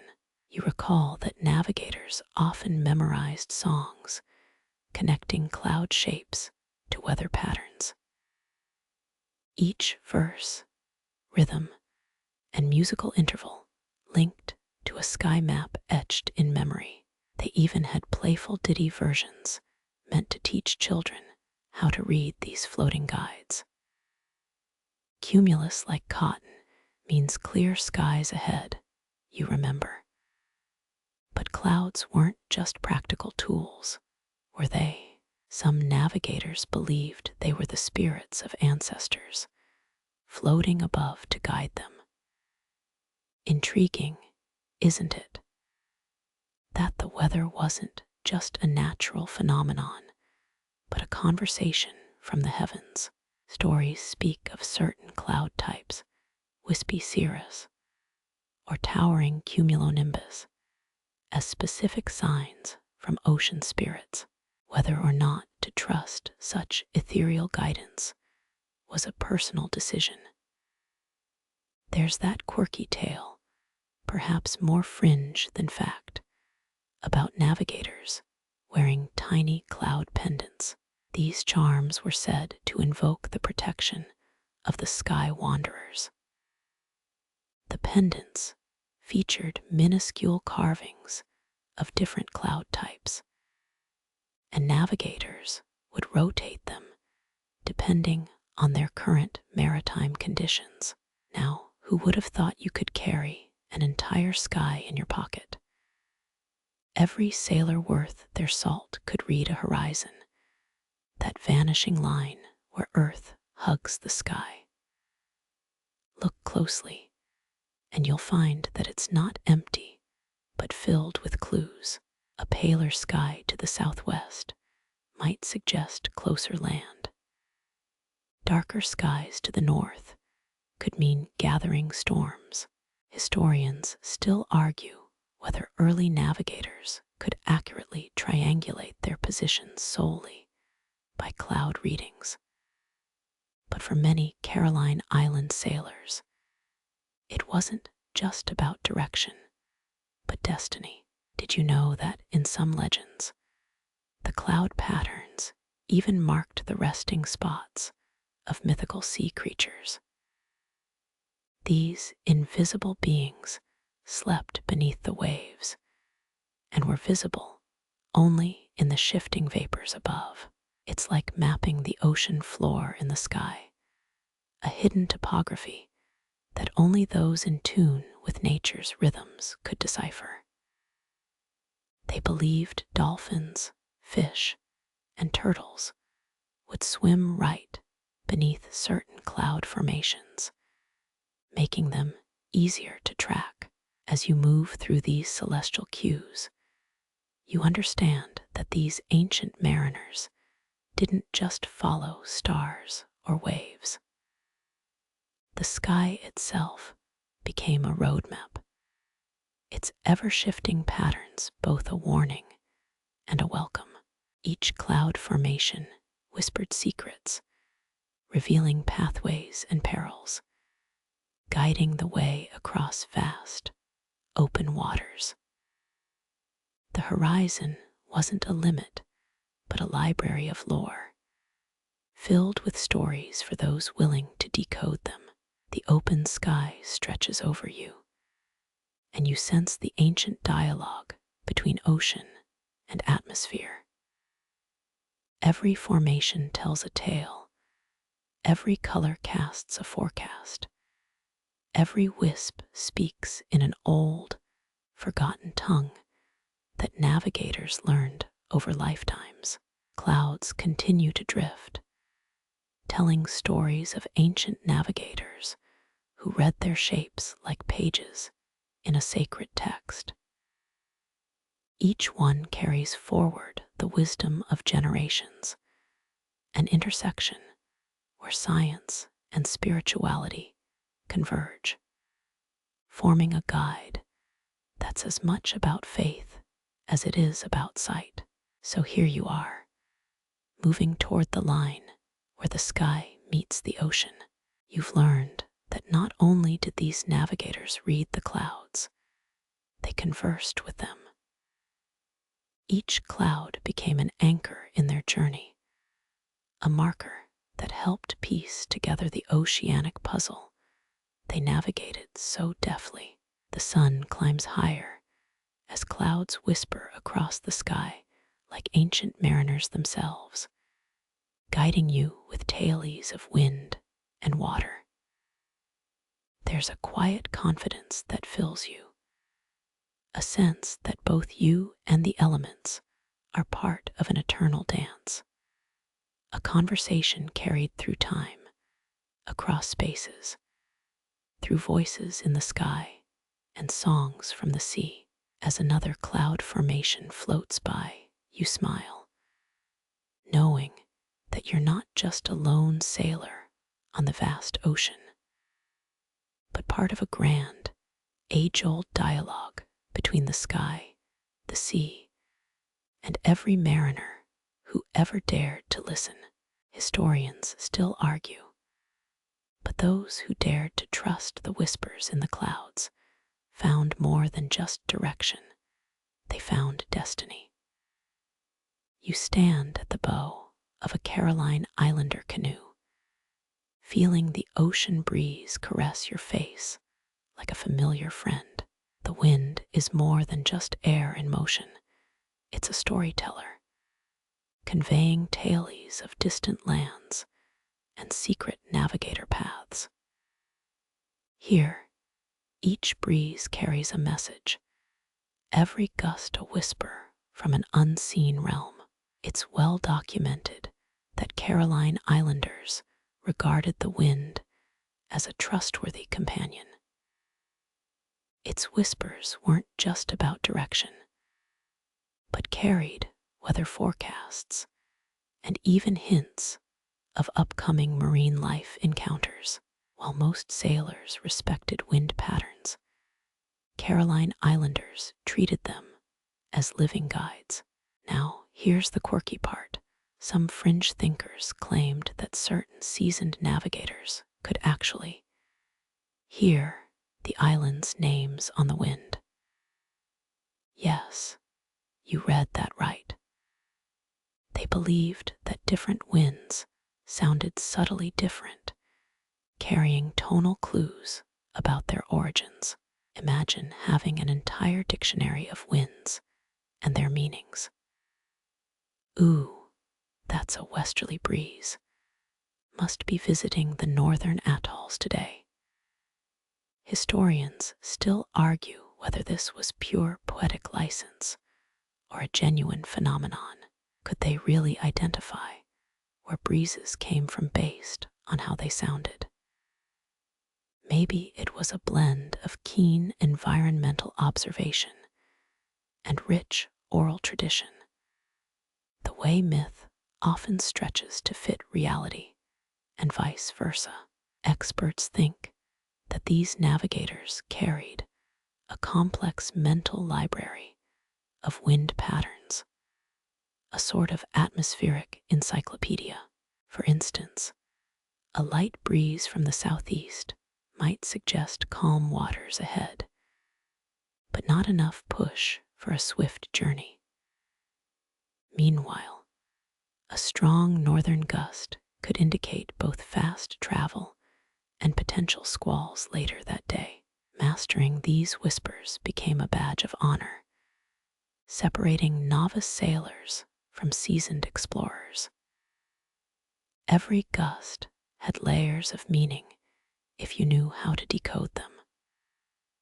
The light, playful breezes that danced around you might predict the location of fish schools below, guiding nets to bounty, or perhaps a strong, steady wind meant a reef was lurking just beneath the surface, a silent sentinel guarding its underwater ecosystem.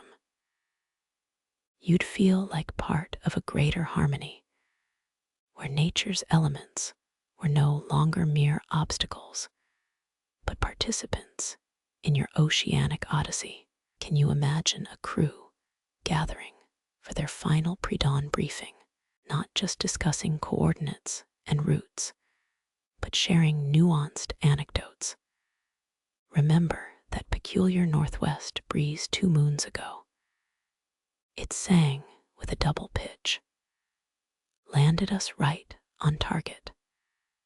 Conversations like these were as much about cultural lore as they were about survival strategy. Some even speculated that navigators had an internal wind compass, an auditory map aligning breezes with their directional origins. It would make wind navigation not a mere skill, but an innate symphony each sailor learned to conduct. You can almost visualize a grizzled navigator swaying slightly with each gust, not because of the rocking canoe, but in response to the wind's subtle, rhythmic language. Legends also tell of winds carrying spiritual whispers, messages from ancestors safeguarding the voyage.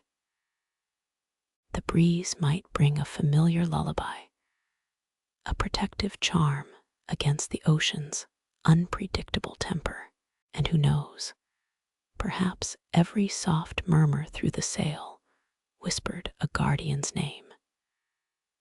As the sun dips closer to the horizon, each breath of air feels heavier, filled with stories spanning generations. The wind tells you tales of explorers long gone, adventures lost to time, and secrets still waiting to be unveiled. It's not just about where you are, but where you've been and where you're going, all carried in the delicate threads of air around you.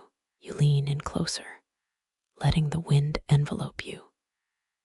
Here, in this dialogue with nature, you understand your place in the grand narrative of the open sea. You're no longer just a passenger on this vast ocean, but part of an eternal conversation, each breeze a verse in a song that plays across the vastness of water and sky. As another gust rustles the tree line in the distance, you find yourself almost expecting it to whisper a secret only you could understand. And maybe, just maybe, today it would. You sit under a palm tree's shade, watching elders as they recount ancestral stories, their voices blending into the sea's background hum. Here, memory is more than recall. It's the vessel that carries voyagers across centuries. The ocean holds its secrets, but the mind becomes its most reliable ship. It's well known that Caroline Islanders passed down complex navigational knowledge through oral tradition without written logs. Every story woven into sails and stars became crucial. This living archive was more than history. It was a compass etched into generational memory. Now, here's the quirky bit. Some researchers speculate that certain mnemonic devices were hidden in island songs. Imagine a catchy tune not just for entertainment, but for navigating 500-mile journeys. You have to wonder, did their ancestors really have the first jingle-based GPS? Historians still argue whether these were deliberate educational tools or cultural coincidences. Can we decode these ancient melodies now? Or are those maps forever beyond our reach? It's fascinating how legend and practice merged to create living archives sung through the ages. Listen to an elder narrating a storm's path using rhythm and rhyme, and you'd be absorbing a survival instruction manual disguised as poetry. The tailies of sea monsters might actually describe treacherous currents. The monster's lair is where you adjust your course. An island's hidden freshwater springs are marked by verses praising its vegetation's lush whispers. Each syllable of these songs was a bearing. Each stanza another latitude crossed. Young navigators would memorize epic yarns in which entire constellations were mapped onto verses. They'd chant the way we'd recite multiplication tables, with stars aligned in cosmic couplets.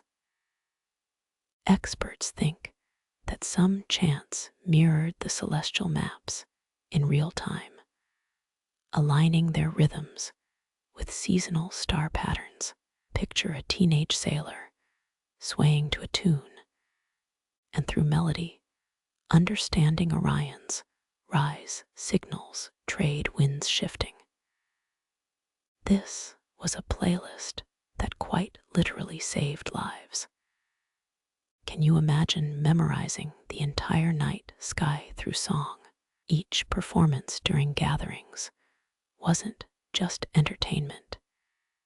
It was a high-stakes lesson in survival. These cultural gatherings were akin to mariners' seminars, with each performance reinforcing geographical lessons. Even today, legends speak of navigation through chants rather than charts. There's a belief that certain melodies can still invoke specific ocean swells or cloud formations.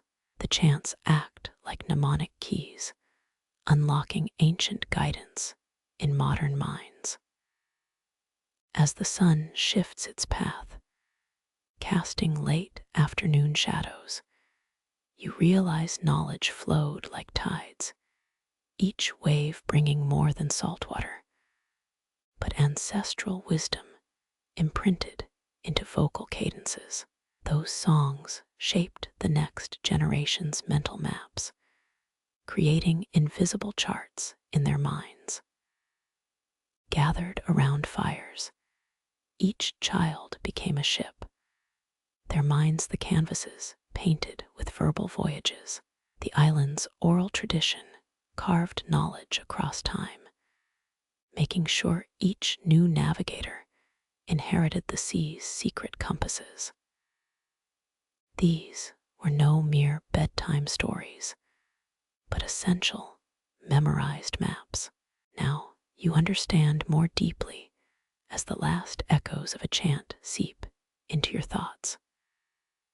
The stories aren't just cultural relics, They are navigational stars in themselves, guiding you through both physical and ancestral oceans.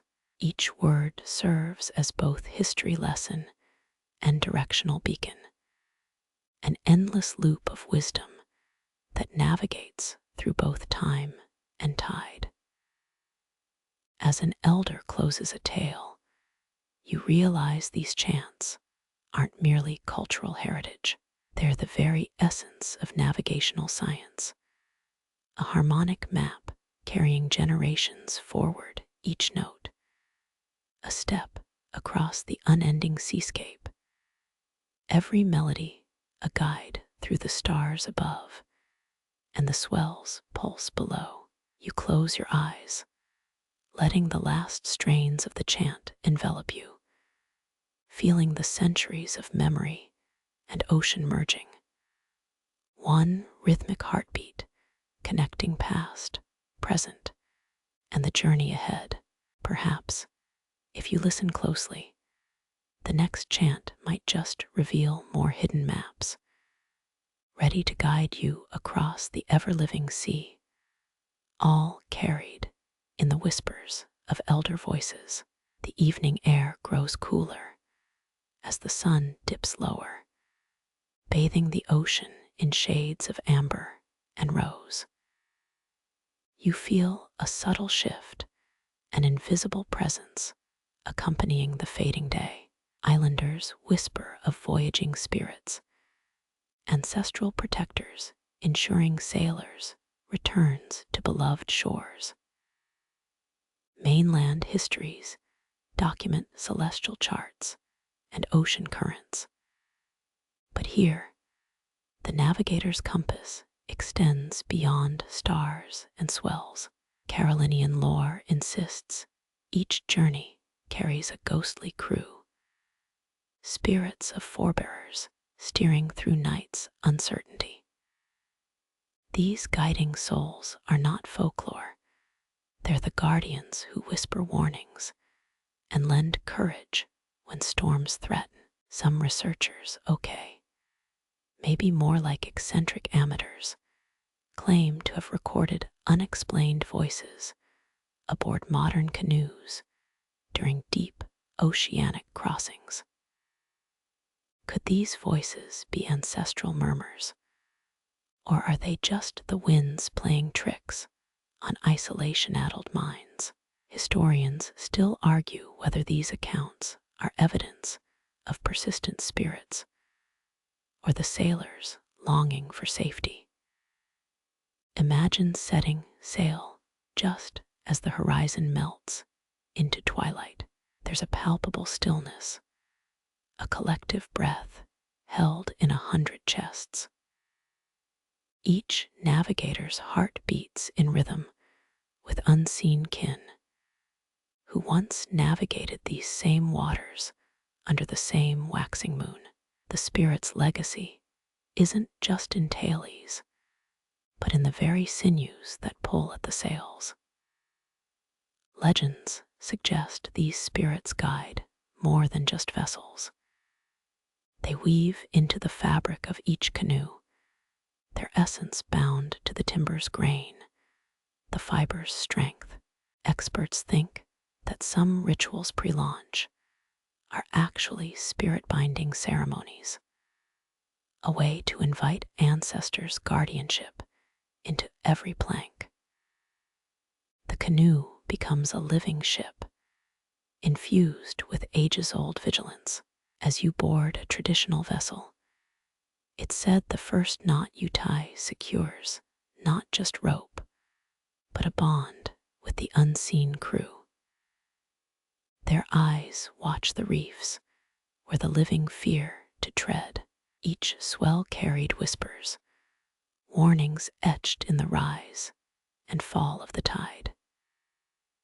The unseen guardians, both lookout and lifeline, transform the canoe into a ship that sails across both ocean and memory. These maritime protectors weren't merely passive observers. Elders speak of storms subdued and currents redirected by these spiritual navigators. They claim to still feel an old sailor's ghost steadying the helm, or feel a reassuring pat on their shoulders during night's darkest hours. The spirits were never far, their legacy woven in salt water and wind. Even in port, these entities remain. Shrines line the docks, offerings to those who have crossed the final wave. Each flower or shell, placed in reverence, seeks the spirit's favor for future voyages. You feel a silent pact, an agreement between the living and their spectral kin, that each journey is both a return and a remembrance. Some say spirits linger particularly where islands' edges meet the limitless expanse.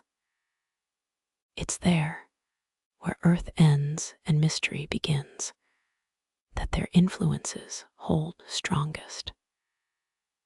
These crossroads, a threshold between worlds, are imbued with guidance, the line where maps end, but legends continue. Consider the notion that spirits, too, navigate their own celestial paths, mirroring the sailors, earthly ones, just as the living red star maps. Perhaps these spirits traverse the night sky, their own constellations forming unseen guides. They are the Milky Way's forgotten wanderers, steering the living through darkness with their ephemeral glow. As twilight deepens, you understand these whispers aren't mere superstition. Each story shared beneath palm shadows, each chant echoing in moonlit stillness, they carry the weight of both living and departed navigators. The waters are a dialogue between flesh and spirit, an unwritten pact of protection written in the language of waves. Remember, when dusk falls and the horizon smudges with night's ink, the voyage is never truly lonely. Silent oars move through phosphorescent seas, steered by unseen hands. Every gust holds a breath from the beyond, each ripple a footnote in a saga spanning generations. The journey is a family reunion, a fleet carrying both the living and those who have merged with the sea. And so, as you drift toward dreams, you find anchorage in stories passed from lip to lip, spirit to soul. The ocean beneath the canoe becomes a vessel of voices, where the past's whispers guide the present's sails. Spirits and sailors steer in tandem, their paths merged in shared history, each wave, both a current and a chronicle, carrying you with the certainty of ancestral embrace. Let the last whisper of the day's chant lull you deeper, each note and breath melding with the ocean's sway.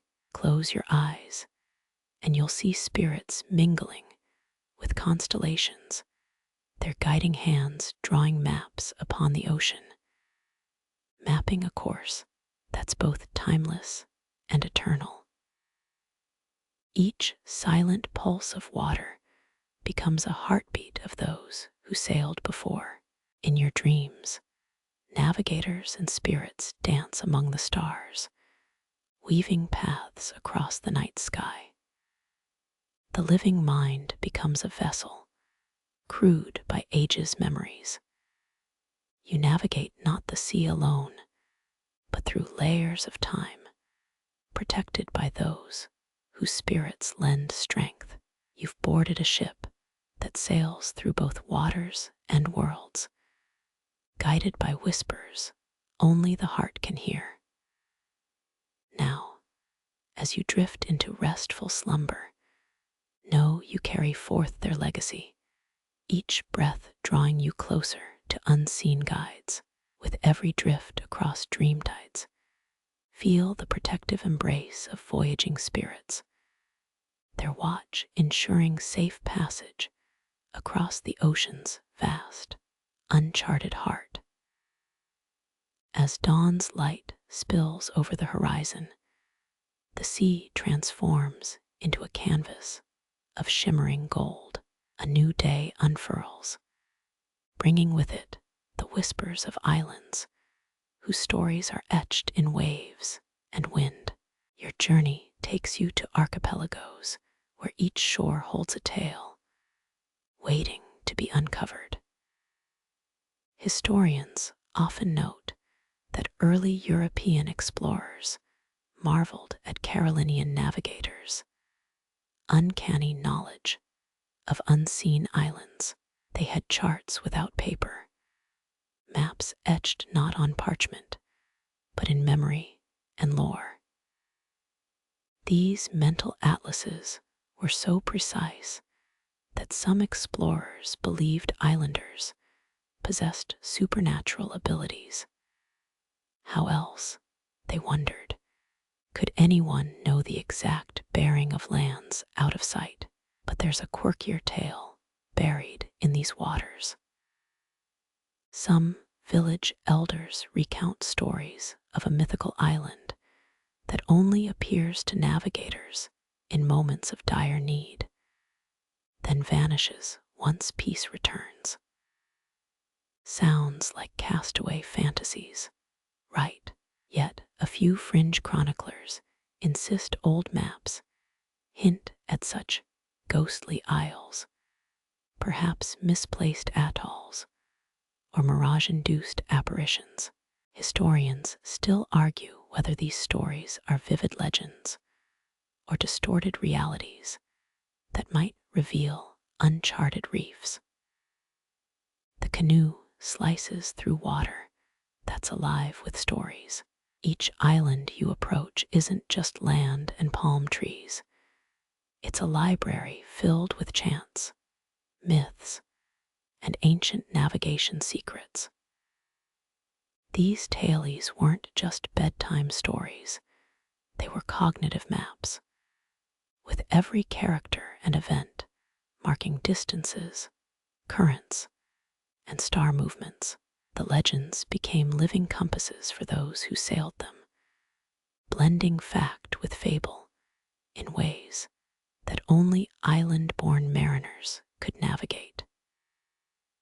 Take the fabled seafarer's lament, a story about a navigator lost in stormy nights who found his way by following a bird's song. That bird, they say, was no ordinary creature, but a spirit guide in avian form.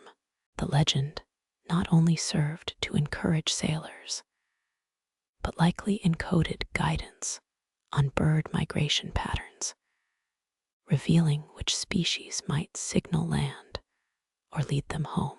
As your vessel rounds a coral reef, the stories begin to layer upon one another, echoing through the waves.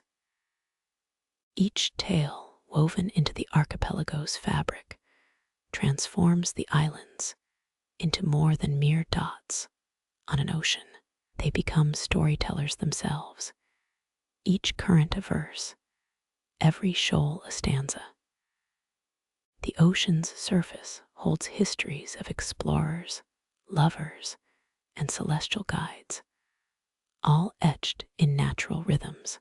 You glide past a narrow inlet where elders once claimed the spirit of a lost queen still lingers. They say her voice guides wayward sailors to safety with lullabies carried on the breeze. It would be easy to dismiss as poetic myth, but perhaps there's more here than meets the eye. Could her songs have actually been subtle environmental cues, certain sounds of the tide, or patterns of fish movements near safe harbors? As the day's heat rises, the air vibrates with living histories. Some islands are shrouded in mystery, their stories veiled by time and nature.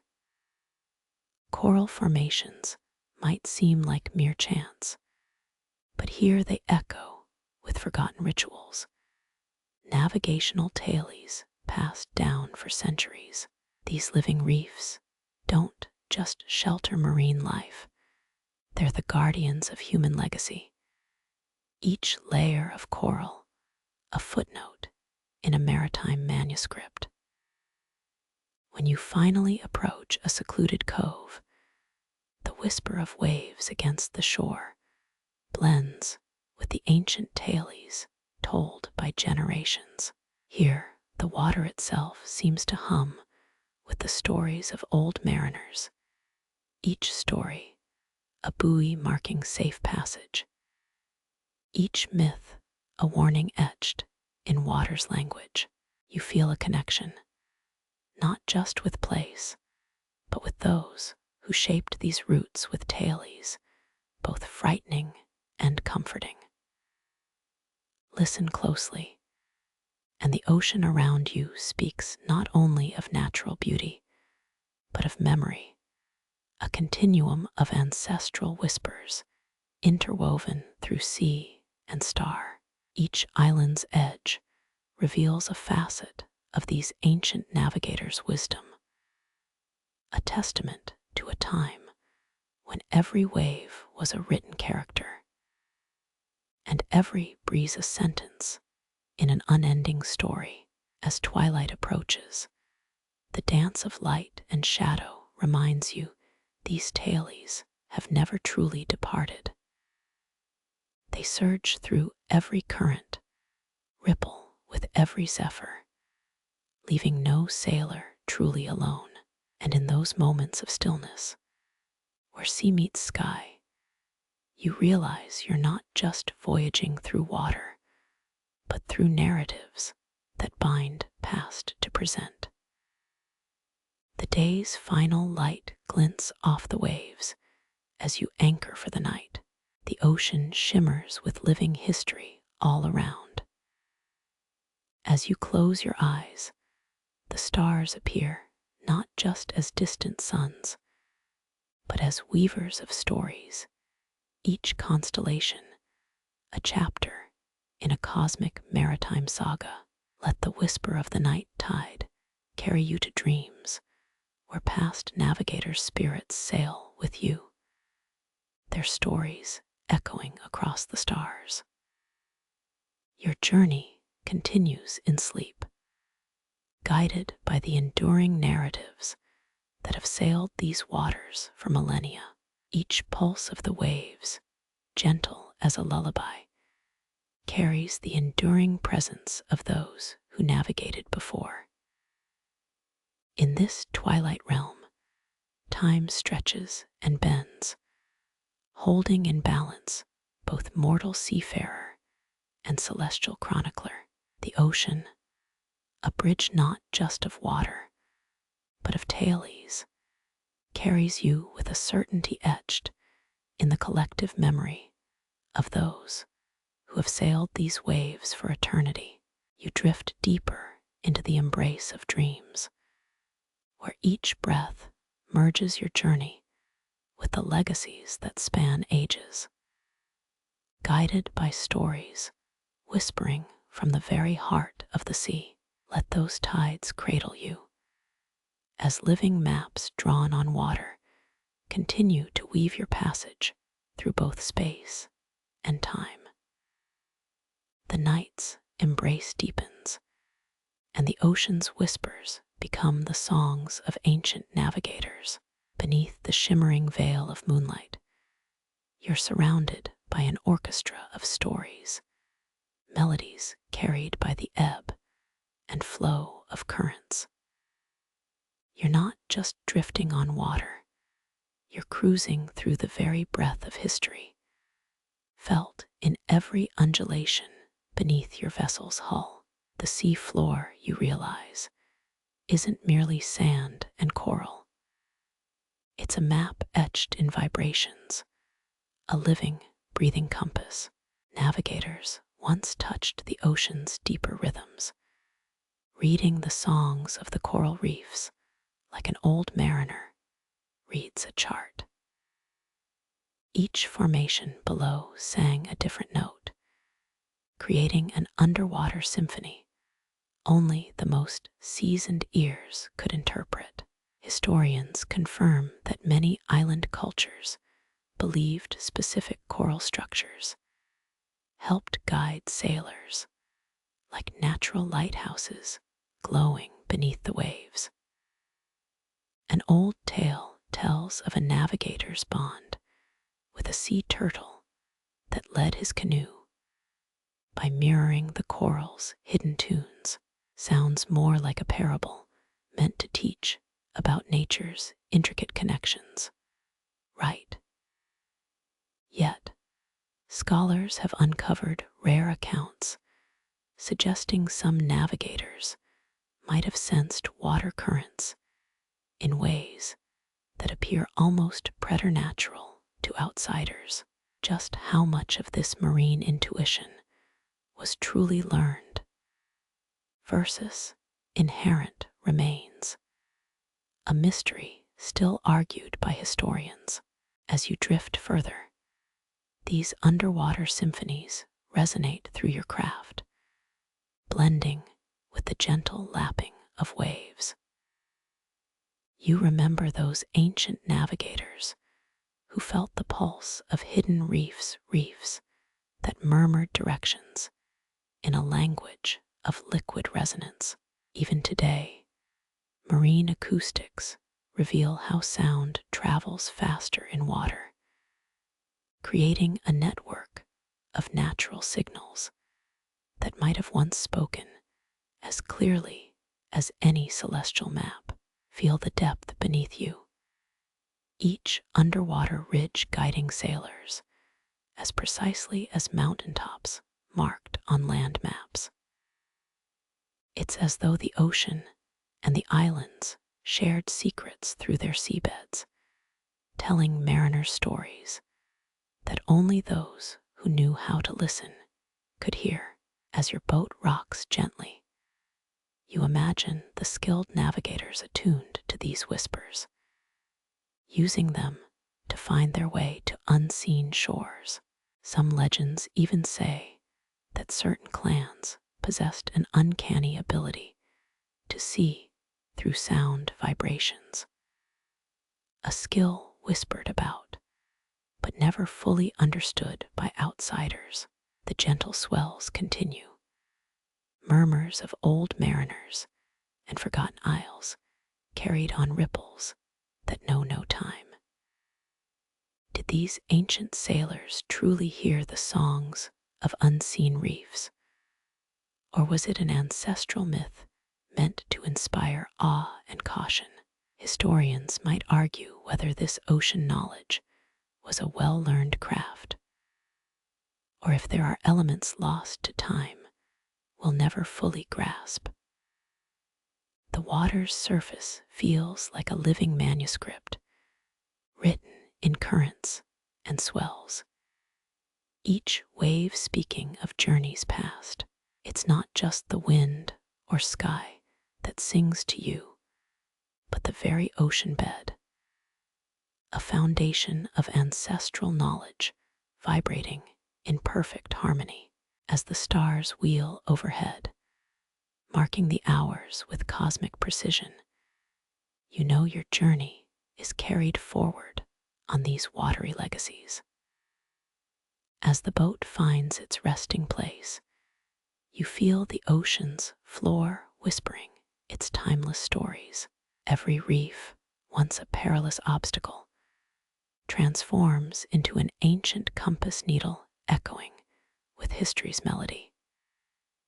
Each note, each hum beneath the surface, pulses with generations of navigational wisdom, an unceasing song guiding you safely toward the dawn. And when the morning sun paints the sea in hues of amber and gold, it's not just a new day that awaits you. Each ripple, each cresting wave carries forward the symphony of those who sailed these waters long before. Their stories, written in the vibrations of coral reefs and ocean currents, bind you to an enduring, resonant voyage, sailing onward, forever guided by the sea's eternal breath. Night gives way to a tapestry of starlight, shimmering across the midnight sea. You gaze upward. Ancient navigators once read this celestial map without any instruments. Their mental star, compasses as real as the waters they crossed. Those same stars overhead held the entire ocean's expanse in a woven sky story, their configurations guiding not just voyages, but the very understanding of time and space for entire civilizations. Historians still argue whether navigation constellations truly served as specific night-by-night guides, or were more poetic signposts woven into oral traditions. Stars formed constellations that spelled out cosmic pathways, with certain groupings reserved for elite navigators alone. Yet, an oft-repeated legend tells of stars that would occasionally blink out, a mysterious phenomenon some claimed served as omens or secret island markers. Could starlight really vanish on purpose to whisper navigational secrets? As you drift beneath the star-strewn sky, every twinkle begins speaking in a celestial dialect. These lights didn't merely shine, they conversed with each voyager in ancient code. Constellations that once seemed merely decorative emerged as a series of interconnected stories, charting not just the heavens, but the depths of human yearning, endurance, and survival. Experts think certain Carolinian navigators had memorized over 70 constellations, a living sky encyclopedia passed down verbally. Each star group carried mythic significance, but its arrangement in the seasonal sky acted as timekeepers, tide calculators, and direction finders. The Pleiades themselves marked planting seasons, migration patterns, and storm warnings. Knowing when a certain star rose or faded away dictated critical decisions about departure and return.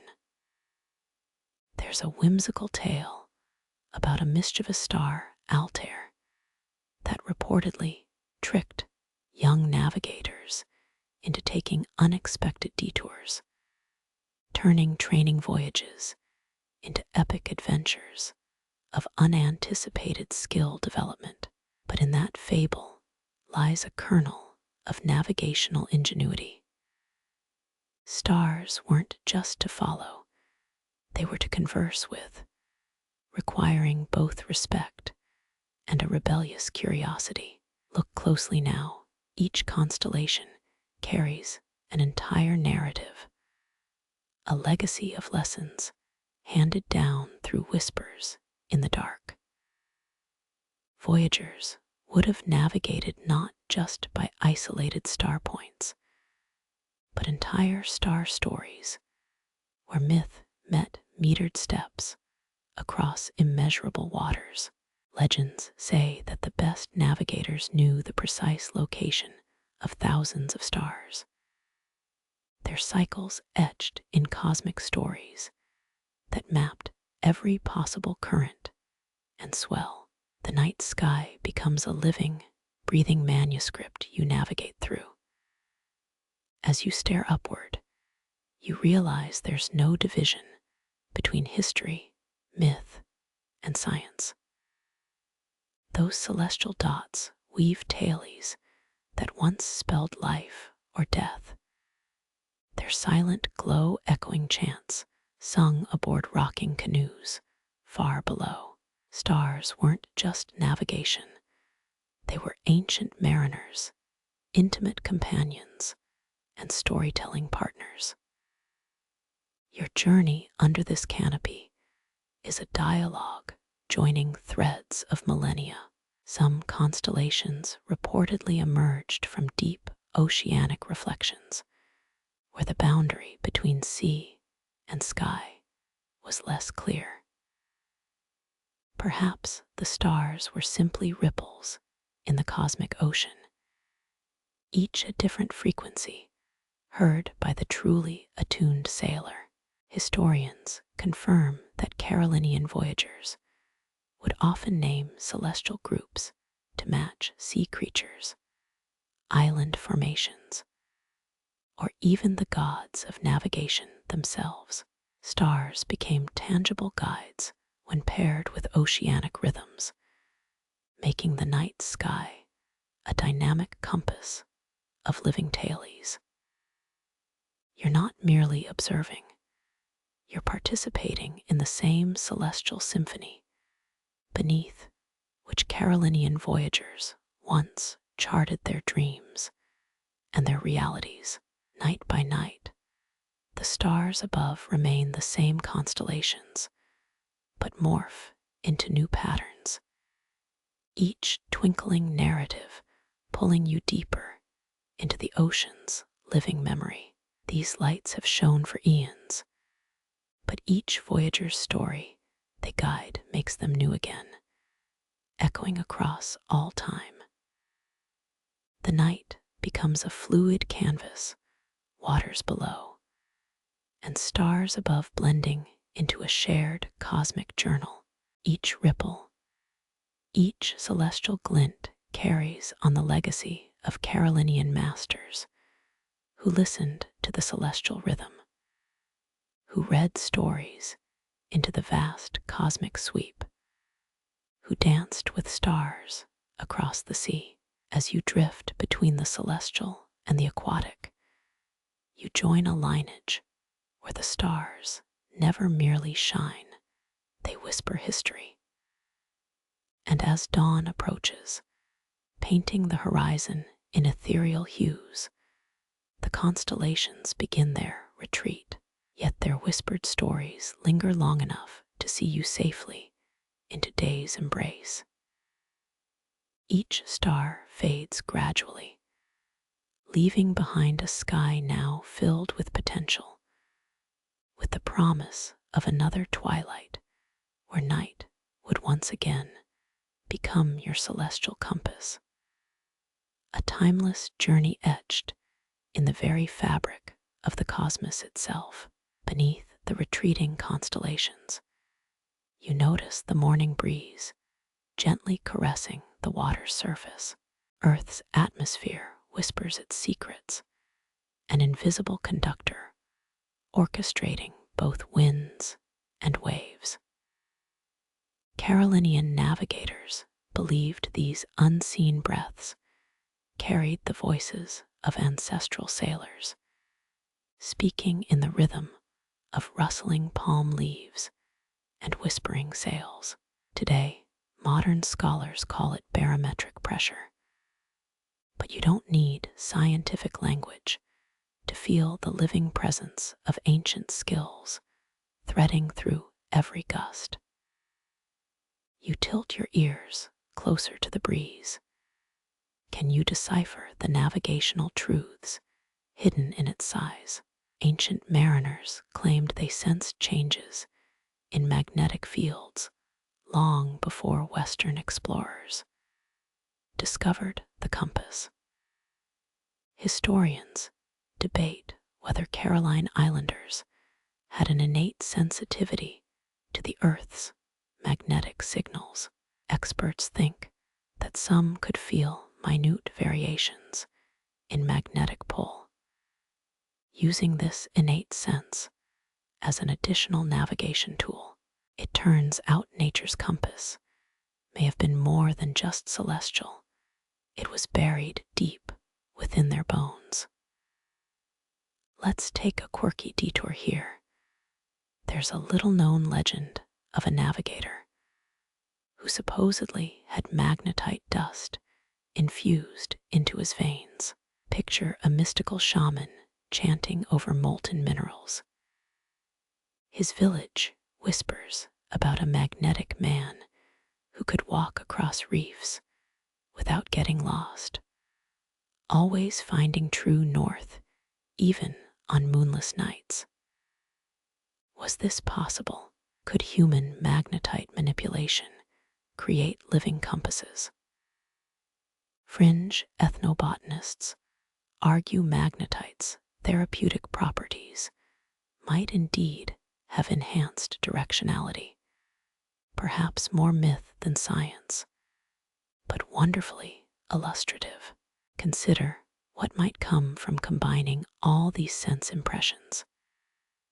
The Earth's magnetic whispers carried by the wind, sea swells speaking in rhythmic code, while the stars serve as celestial mapmakers droning overhead. Carolinian masters might close their eyes, feeling the ocean's magnetic signature beneath, breathing in the sky's coded messages. Their bodies became vessels of living navigation, internal compasses calibrated by nature itself. Some even claim they could navigate solely at night, using only the magnetic breezes, bypassing the star maps completely, a radical skill lost in modernity. Remember that story about the navigator charged with magnetite? Well, the truth may be less supernatural. Recent scientific experiments have shown humans can sometimes detect minute magnetic changes, though it's rare. Historians still argue whether this ability played an actual role in Carolinian navigation, or if it's mere coincidence woven into myth. One could hypothesize that Carolinians mastered this skill by heightened environmental sensitivity honed over generations. Was it a learned biological skill, or merely a poetic myth reflecting their harmony with Earth? Picture an ancient navigator standing at the prow of his canoe, eyes closed, head tilted as if in dreamless sleep, yet feeling the pulse of unseen fields. Could this be more than fantasy? The Earth's magnetic force is invisible, yes, but perhaps these sailors felt an intuitive pull in the silence between waves and stars. As you breathe deeply, feeling nature's dual embrace from above and below, a question comes to mind. What parts of us remain attuned to our planet's magnetic whispers? Back to reality, perhaps. Some claim a faint electromagnetic glow outlines the Earth like an aquatic aura. While science hasn't confirmed this, ancient navigators spoke of these unseen rivers running parallel to visible currents. Imagine tracing invisible streams beneath your keel. Historians suggest these magnetic guides might have helped during stormy nights when stars were hidden. Was this another layer of their navigational genius, or simply a poetic embellishment? The debate continues, but isn't it fascinating to think they might have felt magnetic whispers as easily as you feel the breeze on your face? As dawn paints the horizon with its promise of another day's voyage, remember the Earth's silent dialogue. The magnetic compass we use today seems crude compared to this sensory symphony the Carolinians might have experienced. Some experts think modern humans may lose sensory nuance when relying purely on tools. What if Carolinian secrets lie partly in our own untapped senses? Can we ever really replicate their inborn talent for feeling the Earth's invisible messages? You drift again into the living connection between sailor and sea. Carolinian masters sailed not only with the stars, but carried an earthbound compass within. As the morning unfolds, you can almost hear the whispers of the wind telling tales of distant atolls and submerged reefs, guiding you along Earth's magnetic embrace. And isn't that the beauty? Whether myth or fact, we're still navigating between the lines of history and nature's whispers today. The sun now fully risen, you know that each breeze still echoes with ancestral voices, while the earth continues its gentle, magnetic hum.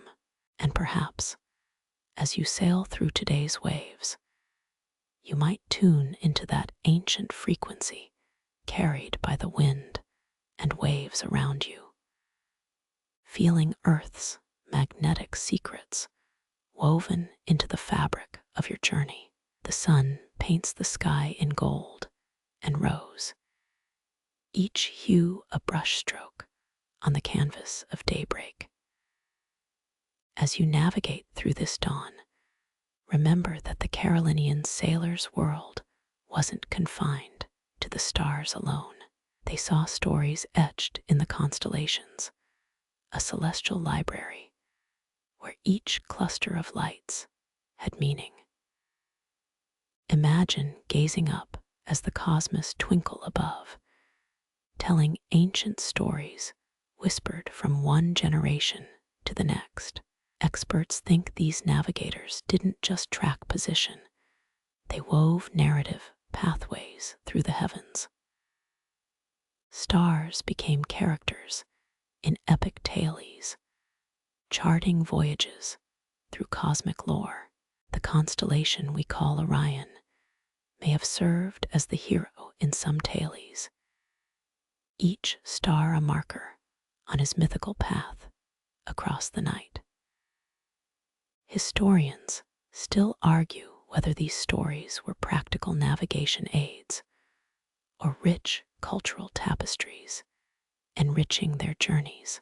Either way, the sky held star maps where every gleaming eye had significance. Perhaps one of the quirkiest connections they made was seeing the Southern Cross as more than a directional beacon. It was said to be a celestial canoe steering travelers between islands. Picture the night sky as a vast ocean itself, with celestial canoes paddling toward distant shores. These patterns became living signs, guiding each venture into the unknown. Maybe it was mere poetic imagination, but why not marvel at the way they personified the night? There's one fascinating historical parallel. Here, Polynesian navigators used the Pleiades, or Matariki, not only for course correction, but also to mark seasonal shifts. The rise of these stars heralded planting and harvest festivals. Historians believe this dual use of star clusters was common across many seafaring cultures, blending practicality with profound storytelling. Did the Carolinians weave their constellations into seasonal tales too? We may never know for certain, but it's an enchanting concept. As the stars begin to dim, perhaps you too can glimpse stories among those far-off lights. Imagine the Milky Way as a glowing pathway leading home, each shimmering dot a step on that cosmic bridge. Those stars likely held different meanings for different navigators. Some saw animals, others saw ancestors passing between realms.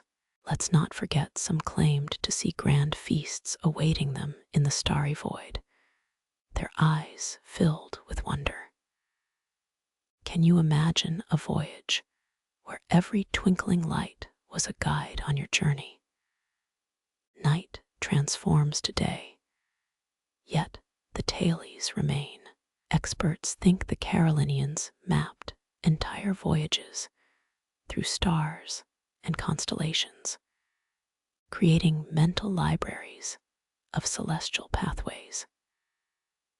They wove narrative constellations into actual navigation courses, combining myth with mastery. Their eyes saw both living tailies and precise direction in the same blink. Could our understanding be so limited as to miss such dual layers of meaning? The debate will likely rage on, but consider how deeply embedded the cosmos were in their lives. It's said that some constellations were also omens. A single change in a star's position could herald storms or favorable winds.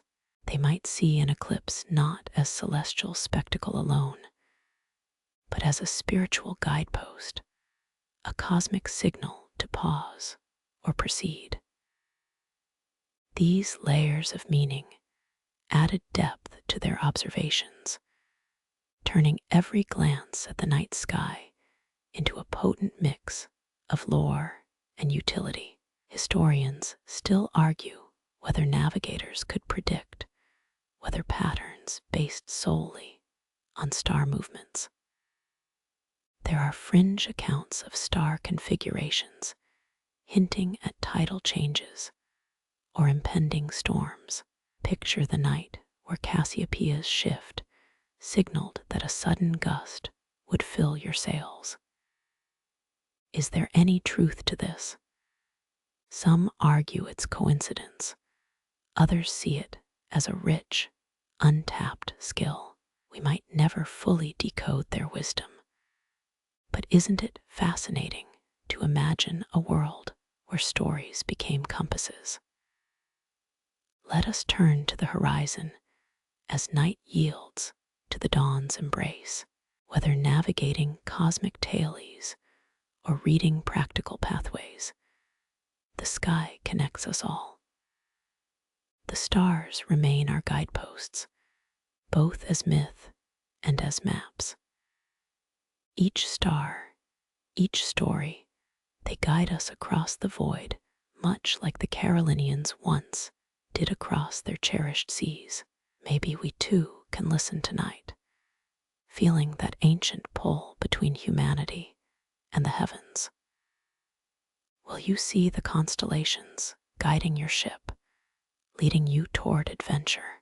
Their glimmers echo the past, as each light brings new tailies from our collective memory, reminding us that stories and stars forever weave our dreams into reality. So next time you sail into the night, remember the sky above remains a storied guide, charting every traveler's course through ageless myth and map. You stand at the ocean's edge, waves crashing in rhythmic harmony. Listen closely. Each swell carries a unique sound, a natural symphony guiding sailors to their destinations. The Caroline Islanders didn't just read the waves with their eyes, they tuned their ears, becoming musicians of the sea. The surf sings to those who listen. Experts think some navigators could identify specific islands by the wave's melody alone. Imagine your ears tracing the underwater contours before you even spot land. As you tune in, the surf's whispers grow louder. Each swell has a rhythm, a pattern, and those who mastered these oral paths could navigate blindfolded. Historians still argue whether certain reefs sang louder than others, or if specific coral beds echoed like natural tuning forks. One intriguing tidbit tells of navigators using hollowed-out shells as underwater listening devices, placing them beneath the waves to amplify hidden rhythms that might sound quirky, like old-timey sea captains searching for Atlantis. But consider how finely tuned their senses became. It's fascinating how they could distinguish between a passing wave and the hum of a nearby island's reef. Picture yourself afloat, eyes closed, catching the distant, muffled rhythm of a hidden shoreline. Each sound becomes a step closer to land, a symphony of liquid notes guiding you through. But let's keep it real. Could a shell really enhance the ocean's secrets? Maybe. After all, these island sailors turned every whisper of the wind and ripple of water into a navigational signal.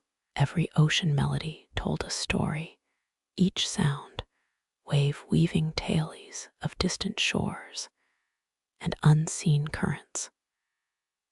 The sea's music held maps no instrument could replicate, its songs etched into the minds of practiced listeners. Historians ponder whether the ancient Egyptians used similar water wisdom along their Nile routes, or if these skills were uniquely Pacific. We might never fully decode the sea's ancient language, but isn't it enticing to think each splash carried a sailor's secret? Each current carried not just a body of water, but a symphony guiding the way. Its song both compass and companion across vast, open stretches. The Caroline navigators lived at the crossroad of art and practicality. Nature's rhythms weren't mere sounds, but living directions. That's the beauty of the ocean's voice, right? Its calls were as intricate as any shore's outline. Their mastery lay in recognizing these watery whispers, turning the ocean into a grand concert where every note played a critical role. So let your ears follow the cadence of the surf, your spirit in sync with tides singing across eons. As each swell rolls, remember the art of listening so deeply that the ocean itself becomes your map.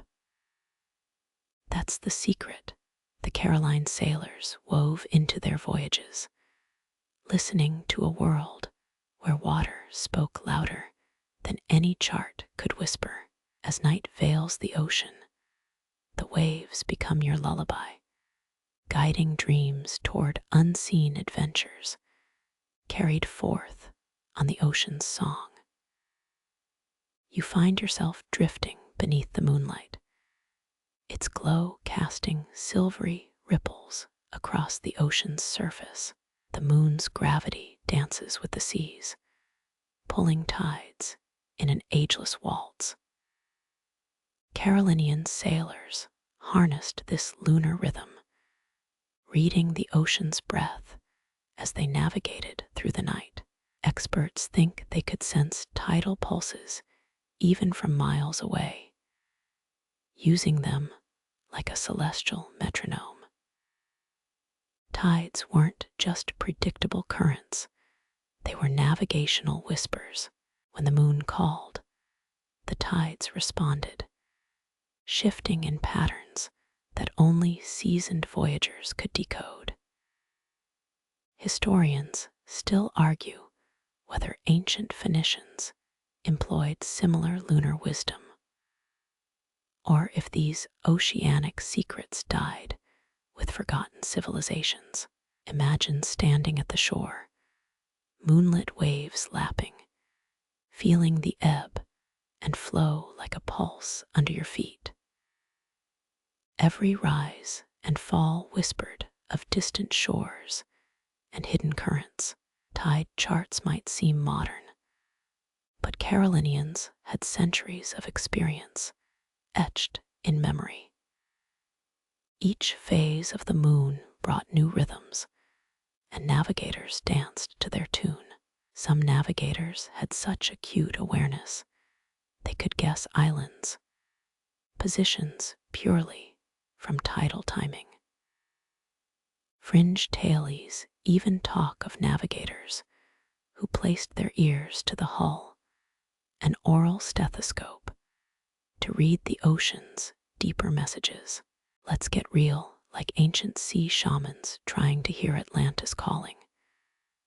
Perhaps, but their attunement to nature was undeniably refined.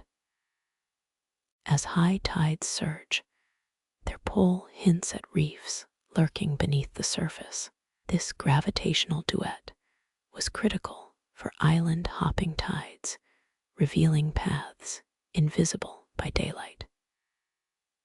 The swell patterns changed with each lunar cycle, their songs altering from bass thumps to gentle strums as the moon waned or waxed. Historians ponder if Viking sailors relied on similar tidal intuition while traversing northern seas, or if Micronesians wrote the most poetic chapters of this ocean script. Imagine setting sail under a full moon. Its gravitational might orchestrates a symphony of waves. You ride the swells, your course harmonized with lunar tempos. Each crest and trough whispers secrets of unseen lands, whether it was mystical whispers or scientific intuition. Caroline navigators wove the moon's choreography into their very bones. So, as night cloaks the ocean in starlit velvet, let tidal rhythms become your guide. Feel the moon's embrace pulling currents like cosmic strings. This tidal cadence isn't just timekeeping, it's a pathway through the dark, a natural echo leading you home. Caroline masters listened beyond, using those submerged sonnets to navigate expanses uncharted. Now, as the lunar symphony plays on, imagine your course guided by the moon's invisible hand. Each swell a verse, every pull a line in an ancient maritime poem, a song that carves pathways through an ocean where maps fail and only whispers remain. Feel the magic in each ebb, the melody in each flow. Tonight's voyage weaves you into the endless tapestry of lunar tides, an eternal rhythm sailing you towards tomorrow's dawn. As the moonlight wanes, the ocean's whispers begin to change, a subtle shift in the water's cadence. You notice new rhythms playing with the waves, not from the moon's pull, but from something closer, the breath of the wind itself. Carolinian sailors saw winds as living entities, their courses shaped by these airborne voices. Even the gentlest breezes carried messages from unseen islands, guiding vessels with their whispers. You feel a soft gust trace along your cheek. It's not random, no. This zephyr is nature's semaphore. Experts think these island navigators could read the language of the wind like we read books. They'd sense directional shifts, pressure changes, and subtle scent trails borne upon air currents. To the untrained sailor, breezes might seem trivial, but for Carolinians, winds held secrets as ancient as the ocean itself. Picture yourself standing at the helm. The wind changes.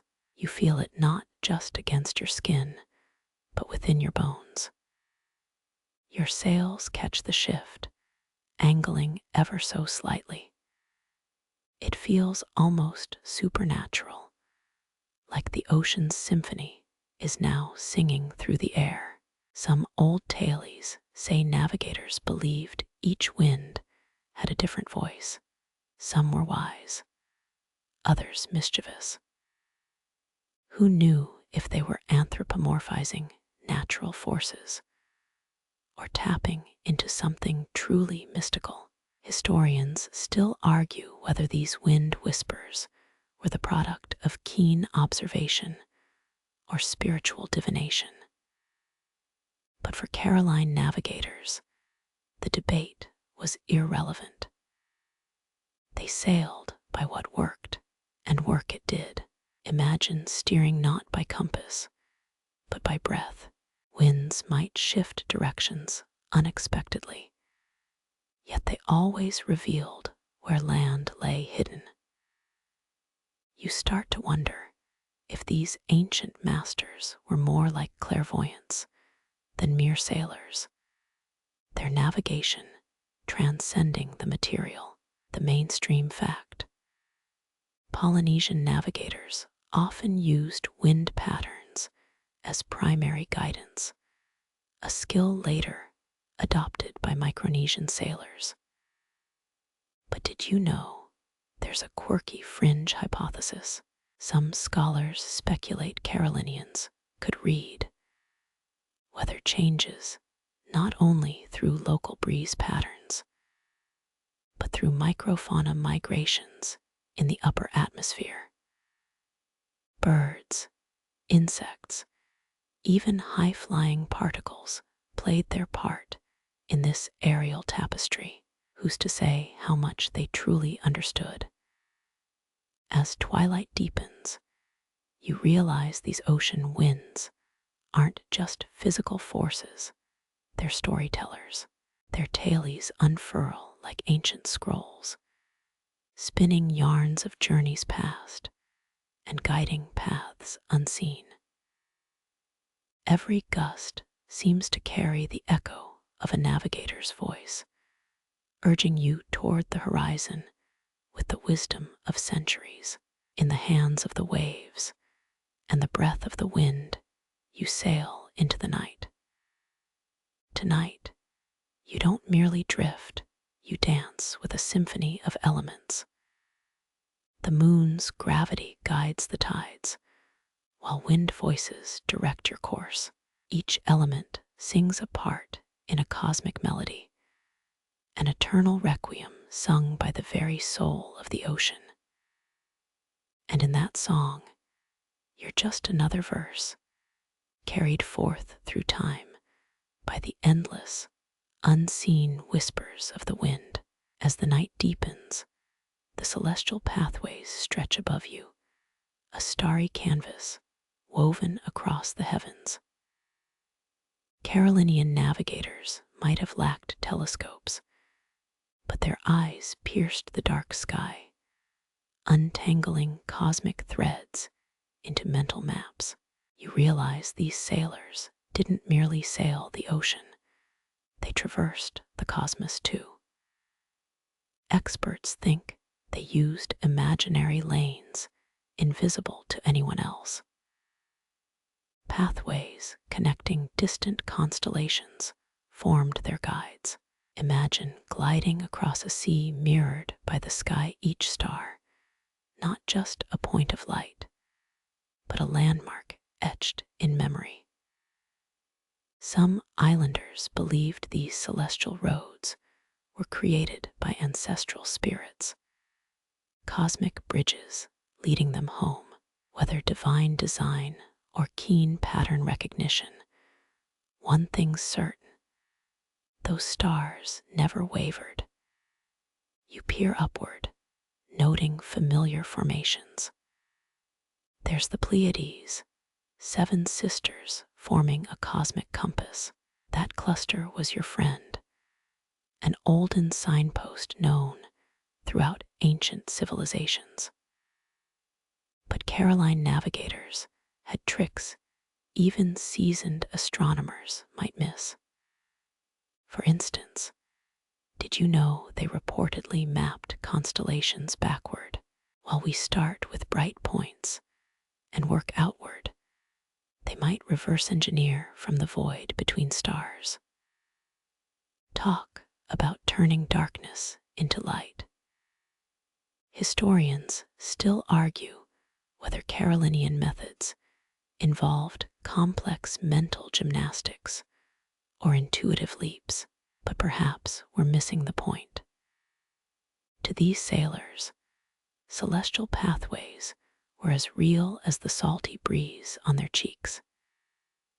Maybe they sailed by faith anchored in stars, or perhaps instinct wove star charts in their minds. As you cruise beneath Cassiopeia, one thing feels certain. Under this star-studded arch, navigators had nothing less than cosmic confidence. A quirky theory from a forgotten scholar claims Carolinians read space-time gaps, sensing the void between far-off galaxies as directional cues. Wild, perhaps. Yet consider, their journeys covered vast distances, spanning millions of nautical miles. Some whispers in the academic winds suggest hyperesthesia, an enhanced sensory state uniting sky, sea, and soul. Whether fringe fantasy or brilliant intuition, their methods worked. Let's touch on the mainstream. Polynesian navigators used mental star highways long before us. Yes, but the Caroline Islands pushed those methods further.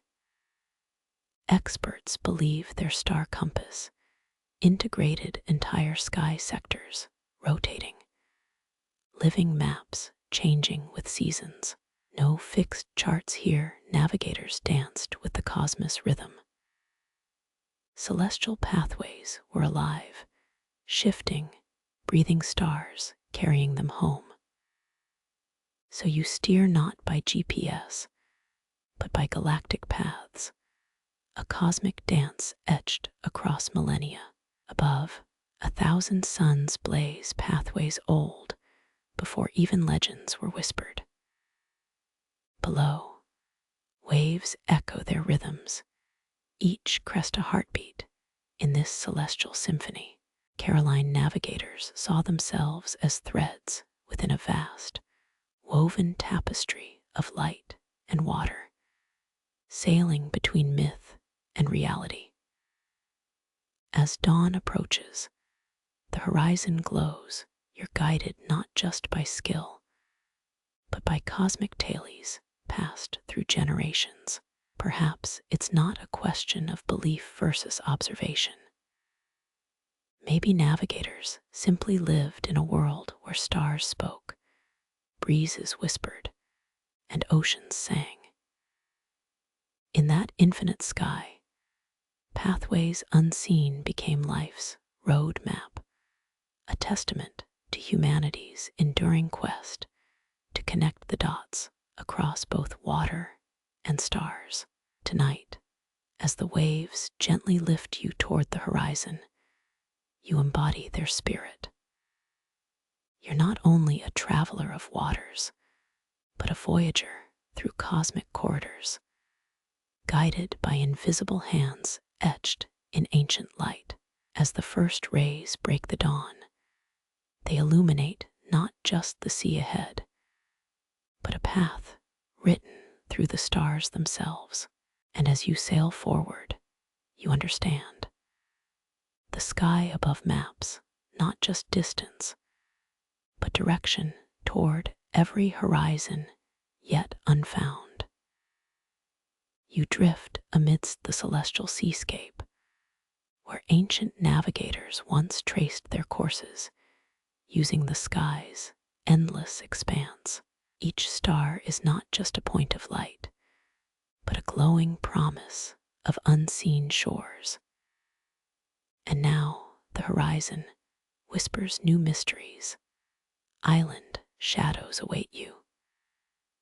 As dawn's first blush colors the water, you remember a mainstream fact. The sun's rise and fall guided countless Pacific travelers, serving as a natural compass. You glance at the horizon, where the ocean meets the sky in a seamless blur. Here, the islands remain hidden not just by distance, but by time and memory. Remember, you once followed coral reef's shallows, those ocean's skeletal guardians. But did you know some fringe theorists claim shadows themselves held navigational secrets, that navigators measured not just land, but its absence? Picture a shadowy outline on the horizon. It might not reveal an island, but hint at its nearby presence through absence. A puzzle written in sky, sea, and sun. Think about those afternoon shadows you try to avoid. They had a purpose here. Historians still argue whether these shadowy hints were mere coincidences or deliberate guides. Maybe the navigators simply believed in something unseen, an island's silhouette not yet revealed. Each shadow could have been a whisper of what lay beneath the waves, invisible yet persistent, guiding sailors to places the untrained eye could never see. You continue scanning the horizon. There's more to the ocean than meets the eye, right? Experts think navigators didn't just see land, but the shadows cast by distant shorelines onto passing clouds. A quirky concept, perhaps, but when you live between worlds of sea and sky, the mind seeks patterns in everything, from waves to weather.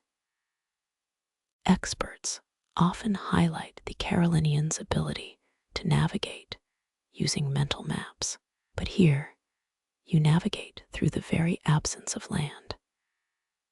Shadows could guide where land masses stood just beyond perception.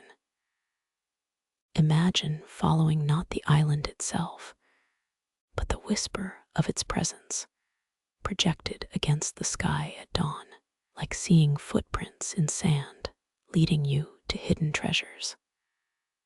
Or better yet, like trying to find those sunglasses you swear were just here, but in the vast Pacific. As you glide across the ocean, the day warms.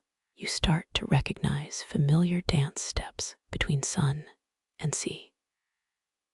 Caroline navigators reportedly could sense land, not just from direct sightings, but from how the sun's position cast shadows upon morning low-flying clouds, marking unseen islands.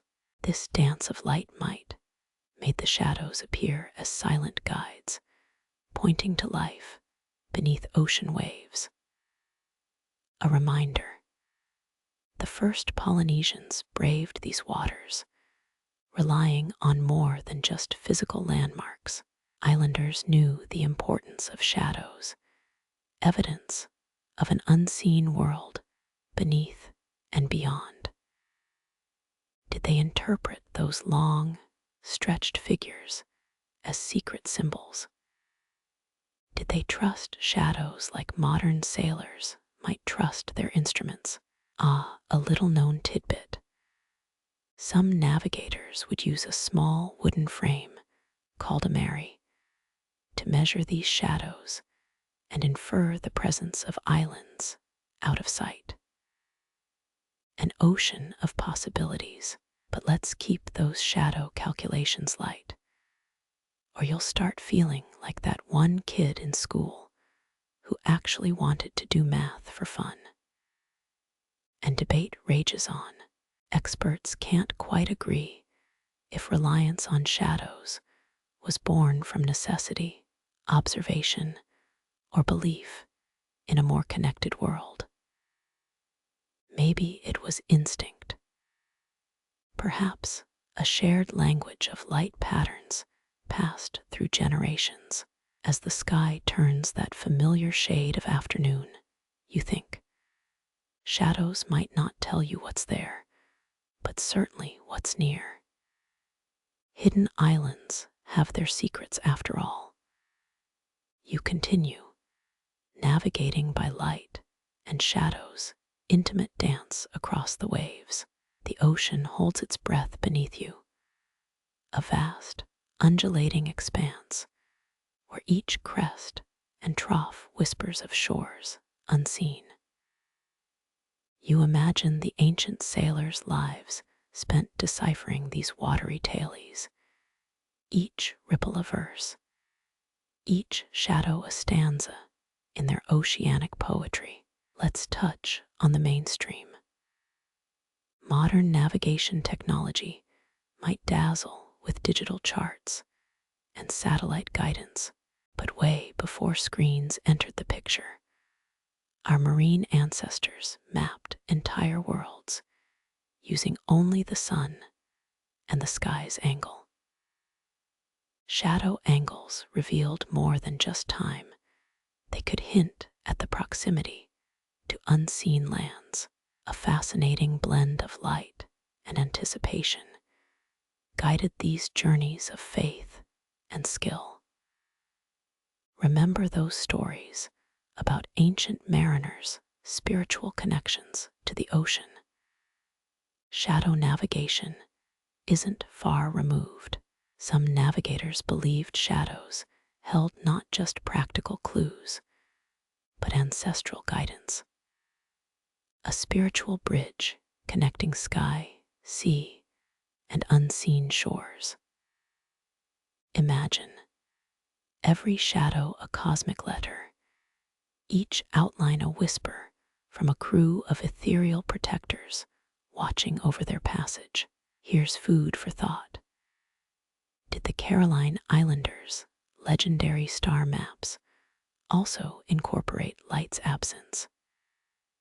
Could their celestial compasses double as shadow indicators?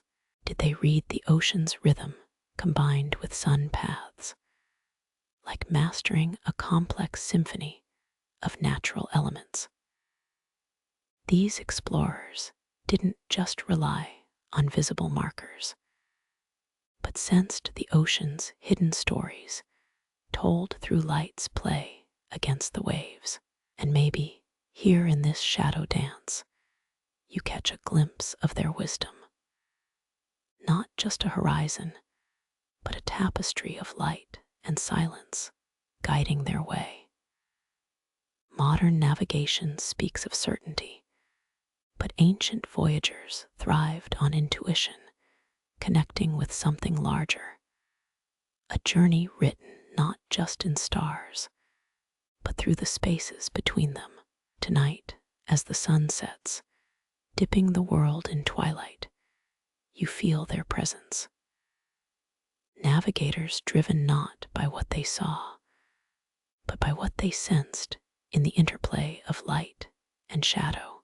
As the stars emerge one by one, you realize that the island shadows are still out there, dancing just beyond perception, waiting for voyagers who dare to navigate not just the sea, but the whispers of light upon it. The horizon holds more than its visible line. It promises worlds unseen, revealed through the patient dance of shadow and sun. Guided by both the visible and invisible, your journey now embraces the ocean's deepest secrets and the sky's enduring tailies. The moon rises slowly above the horizon as night quietly claims the sky. With daytime's brightness fading, your journey takes on a different rhythm. Moonlit beacons become your guiding lights, celestial lanterns illuminating the path ahead. You're drifting into the night, where ancient voyagers found solace beneath the cosmic glow of lunar guidance. Think about this mainstream fact. Traditional Polynesian navigators often relied on the moon's position to cross vast distances, using its light to see and its phases to keep time. As the gentle glow bathes the waters around you, remember the navigators' wisdom, how every lunar cycle told them where they stood in the world's rhythm. Now, consider a quirky tale passed down. Some navigators reportedly believed that a full moon brought whispers from ancient sailors. They'd sail not only towards the moon's light, but into the echoes of voyages long past. Stories tell of voices carried on moonbeams, a spectral crew guiding lost sailors back to their intended courses. You half smile, imagining your ancestors winking conspiratorially from afar. But hey, no pressure, just the weight of centuries of navigational lore. Historians still argue whether moonlit paths were more art than science, if the silver trails were as much spiritual signals as physical maps. As you follow the moonlight's shimmering path stretching across the ocean's dark expanse, you sense their world connecting to yours. Could each ripple in the moon's reflection be a marker? An ancient navigator's wink guiding you through waves and time alike. You glide onward, the rhythmic rocking of your vessel becoming a lullaby that pulls you deeper into the history around you. The moon feels more intimate, as if sharing secrets with those who dared venture outwards. Trust woven not just through celestial charts, but in the pale glow illuminating uncharted waters. A whisper of a breeze caresses your face. The light reveals subtle changes in the ocean's contours, how the moon paints more than just paths, but highlights waves, peaks, and valleys as a painter might with brush strokes across a canvas. Navigators saw reflections, both literal and metaphorical, where moonlit hues might hint at islands hidden under the waves, silhouetted against the night sky. And here's a curious tidbit. Did you know that some islanders carried small, flat stones polished by the tide, holding them beneath moonlight to divine direction? The stones glow under the night's silvery embrace, became like compasses, a method so subtly ancient it's easy to overlook. But in the open sea, even faint glimmers carried immense significance. Debate rages on, historians questioning if navigational tools like moonstones were actual instruments or sacred talismans. Some claim stones held spiritual properties, a divine assurance that whispered unseen directions as much as they physically reflected moonlight. As you drift, you wonder how many nights' journeys found confidence in such simple reflections. The moon's light dancing on both stone and sea. Moving forward, moonbeams slice through undulating waves, painting surreal pathways that both beckon and guide you. You remember the vast expanse of your ancestors' journeys, where they trusted more than just their navigational wits to unseen coordinates. The very presence of the moon seemed to be both a map and a companion. Its phases, not just timekeepers, but silent navigators through eternal darkness.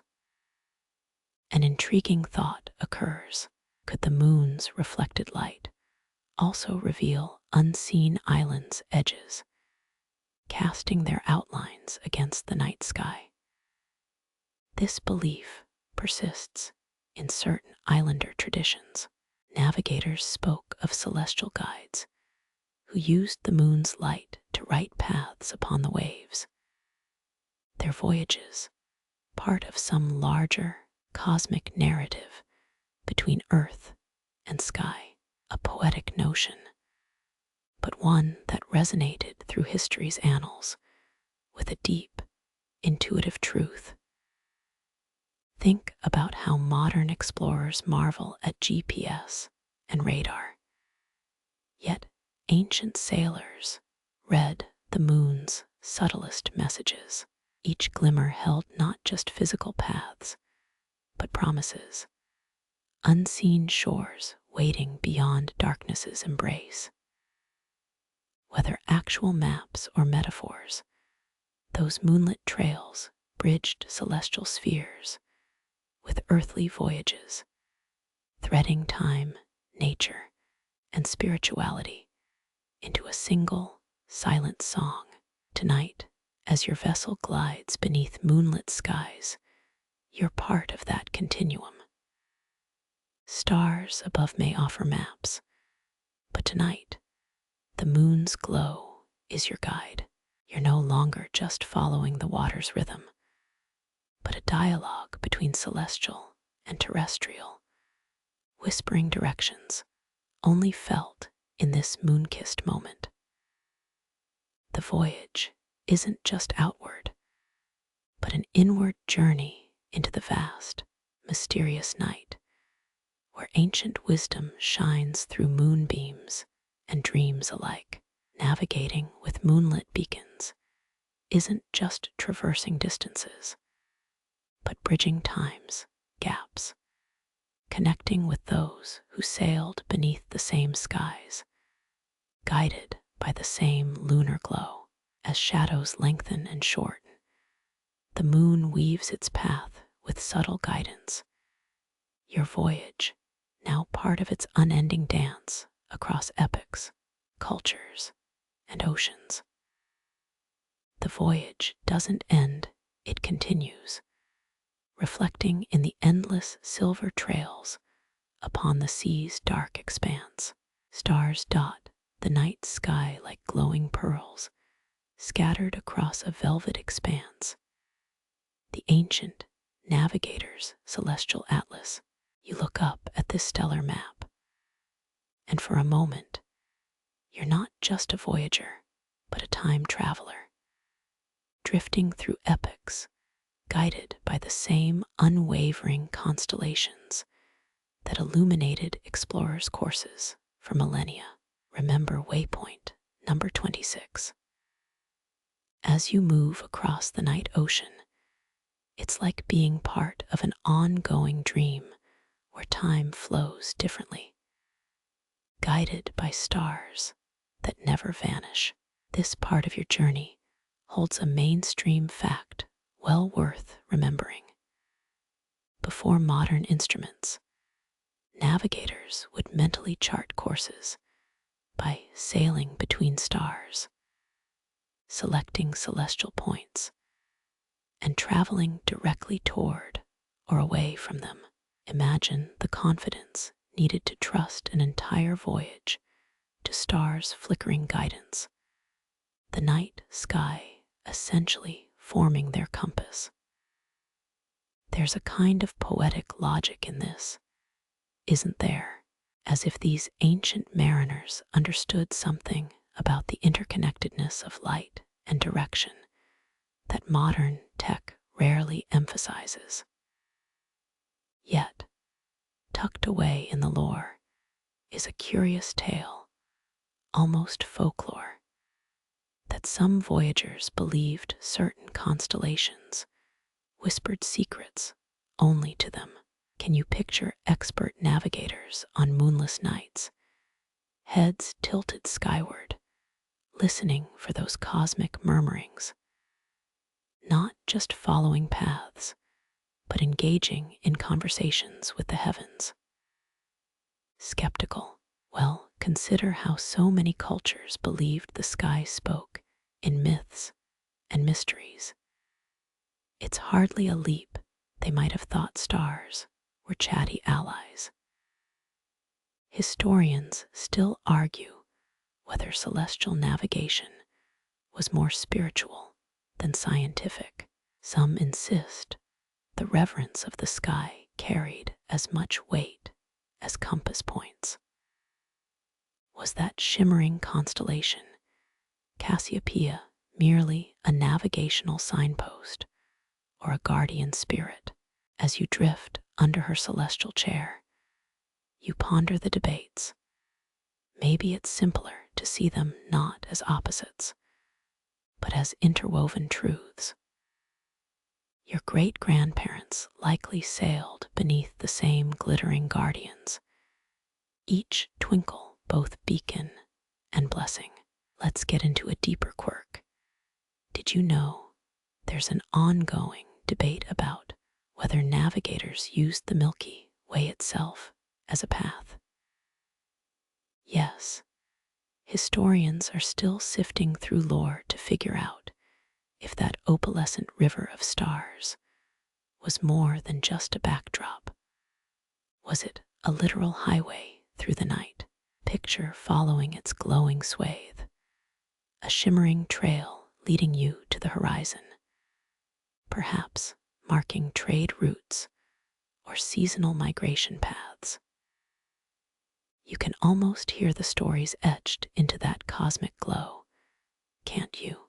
So here you are, gliding under nocturnal skies with celestial pathways to guide you.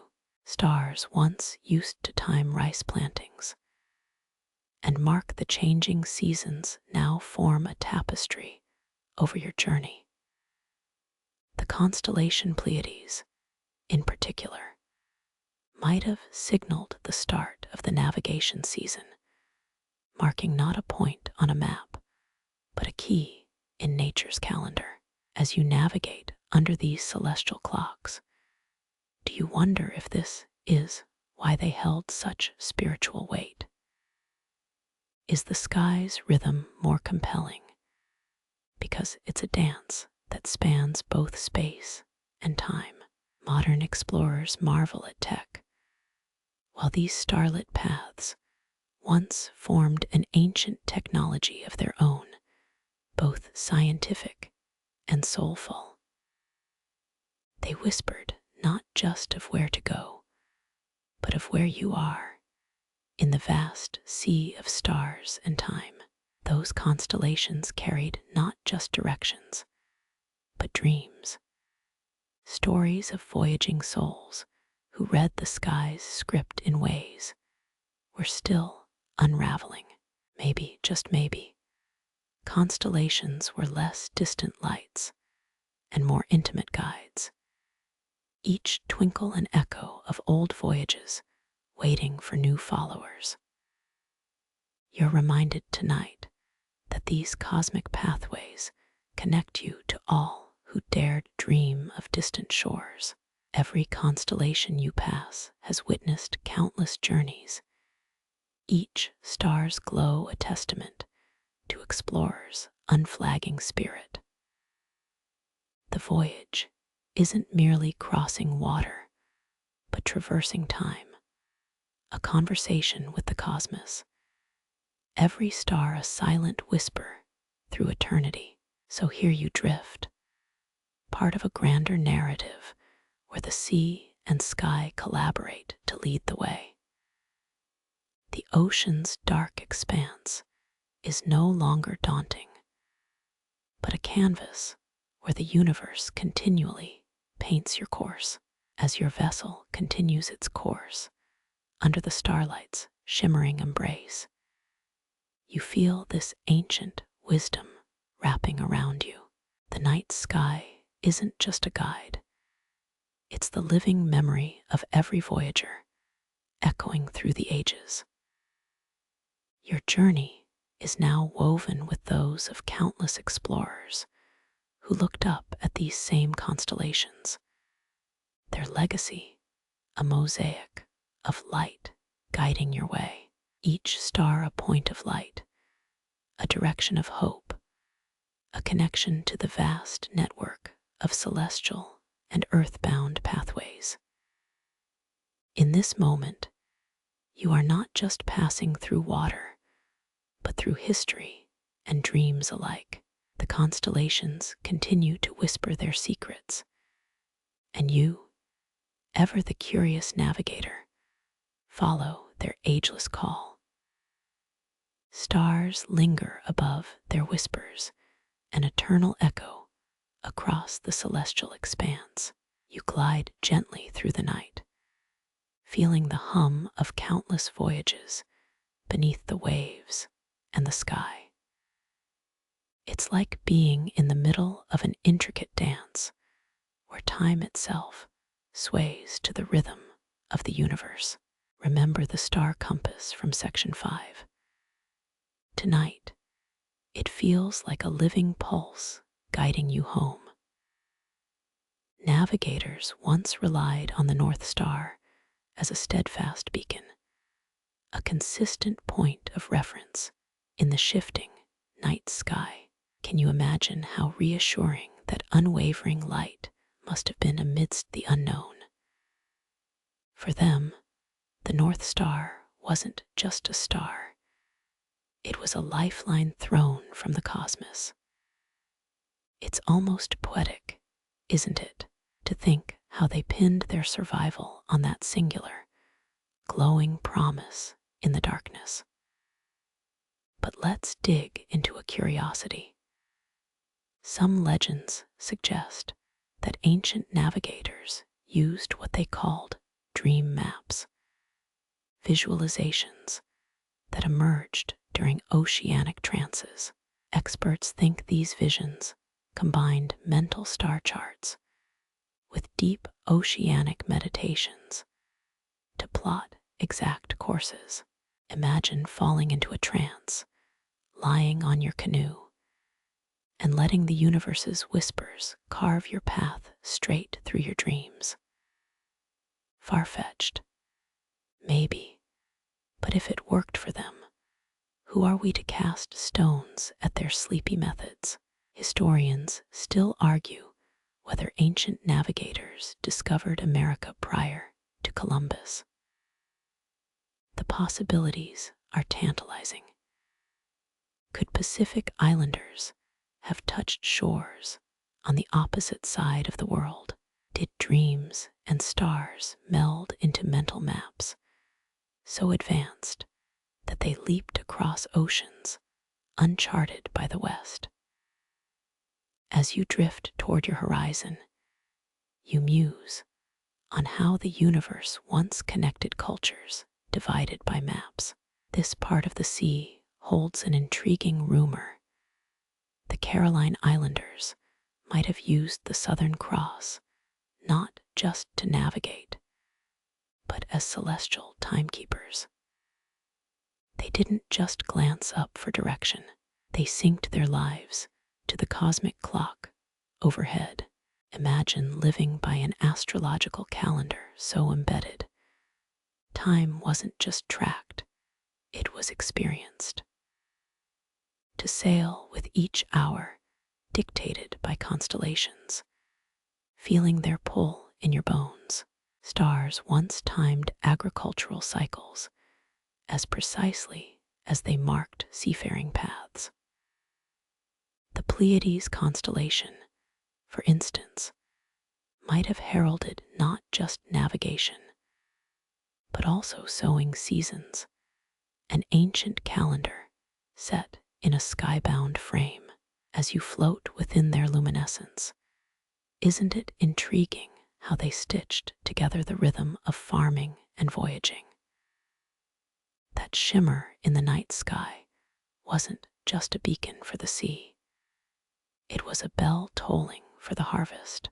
Modern adventurers rely on GPS signals, a different kind of starlight, perhaps, beaming across silicon pathways. Yet, those early navigators possessed their own technology, mental and spiritual tools etched into the psyche.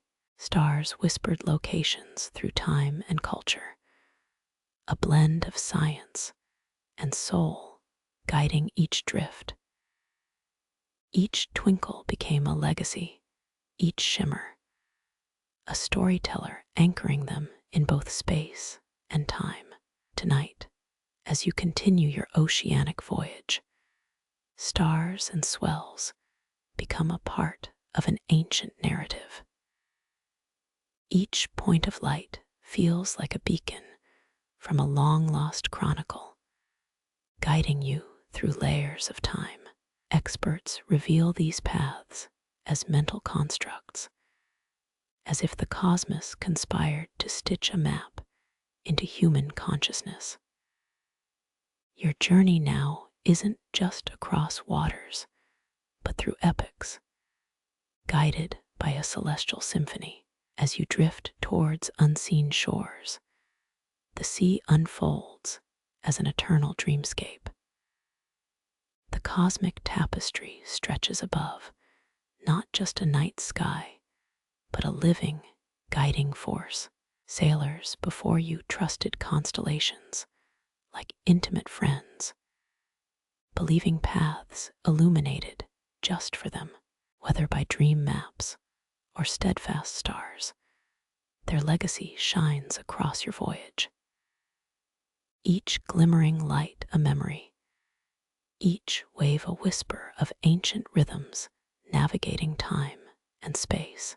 You feel connected to all explorers of the past, each guiding twinkle forming a cosmic bridge over time. This moment on the ocean is your passage, and you're part of a long continuum, a lineage of souls tracing their courses across infinite waters. Navigating these timeless pathways, you marvel at how stars crafted mental maps, living compasses stitched with stories. Here, in this shared sky, every ancient navigator's dream guides you home. Your journey now transcends mere physical travel. It's a timeless conversation held beneath the universe's watchful gaze. Stars continue to shine their tailies. Constellations speak through the ages, and beneath you, the sea cradles the whispers of old. The ocean becomes a canvas where sky and sea collaborate, painting your course as they led those before you. Each star a reminder, each wave a connection to the celestial map etched across time. As you merge with this grand tableau, you're enveloped in the collective wisdom of countless voyagers. The universe reveals you're part of a narrative, a cosmic odyssey where every voyage is a chapter interwoven with the ancients. Stars glow in a mosaic, guiding you forward, each light a story, each tale a star guiding you to the horizon and beyond. Under this cosmic embrace, your journey becomes timeless, as infinite as the sky above. You float beneath a sky painted with endless stars, each a soft beacon in the night. Their gentle gleam feels as intimate as familiar friends, a comforting presence that's watched over countless journeys. The vast expanse above soothes your spirit, a serene reminder of all who have sailed these oceans, trusting in the same celestial glow. As the whispers of the sea combine with whispers from the sky, you feel enveloped in ancient rhythms. The waves and stars create a gentle lullaby, a connection through time, a soft thread tying you to the navigators of yesteryears. Their legacy is a soft murmur, a calming hum beneath the night. Stars like the North Star pulse warmly, reliable beacons guiding home. Their light, steady and true, offers a reassuring embrace. In their constancy, you find peace. They've watched over so many, and now they watch over you. A comforting presence in the still of night. Those ancient dream maps, perhaps not fully understood, painted visions in tranquil meditations. Can you imagine drifting into sleep beneath stars, letting the universe's whispers sculpt your path in dreams? A curious blend of science and spirit. Such an approach reveals the delicate dance of celestial trust. The constellations, the Southern Cross, the Pleiades, weren't just points in the sky, but lifelines. They whispered agricultural secrets and marked oceanic passages, painting both the farmer's horizon and the sailor's route. Stars and swells, a symphony in rhythm, guided not just bodies, but souls on voyages of discovery and rest. Modern journeys use different tools, but old wisdom remains etched in the mind, etched in the stars. Those early navigators possessed tools of the spirit, of connection, of trust in cosmic rhythms. We may trace paths with advanced tech, but at heart, we're still tethered to those celestial whispers. Your journey, drifting gently on ocean's lullaby and sky's whisper, transcends simple travel. You journey through epochs, your voyage a part of a long continuum. The sea's gentle rise and fall, the sky's eternal canvas, both cradle and guide you through time. Stars like scattered memories, waves like ancient breaths, they all welcome you into their timeless embrace. This moment, this voyage, melts into a serene tapestry of the universe's wisdom. Stars speak softly across time. Constellations weave an eternal song. Beneath their watchful glow, the ocean becomes your dreamscape, your cradle. As sleep edges closer, their light grows softer, a tender glow guiding you home. You drift now, embraced by the sea and sky, a part of the eternal voyage of stars and dreams. Every ancient whisper, every cosmic shimmer, a tender guide leading you into the night. You're enveloped in a peaceful echo, the universe's soft embrace cradling you as stars light your way through the serene twilight of sleep. Let the night sky's calming glow be your last glimpse, a comforting hush as you drift.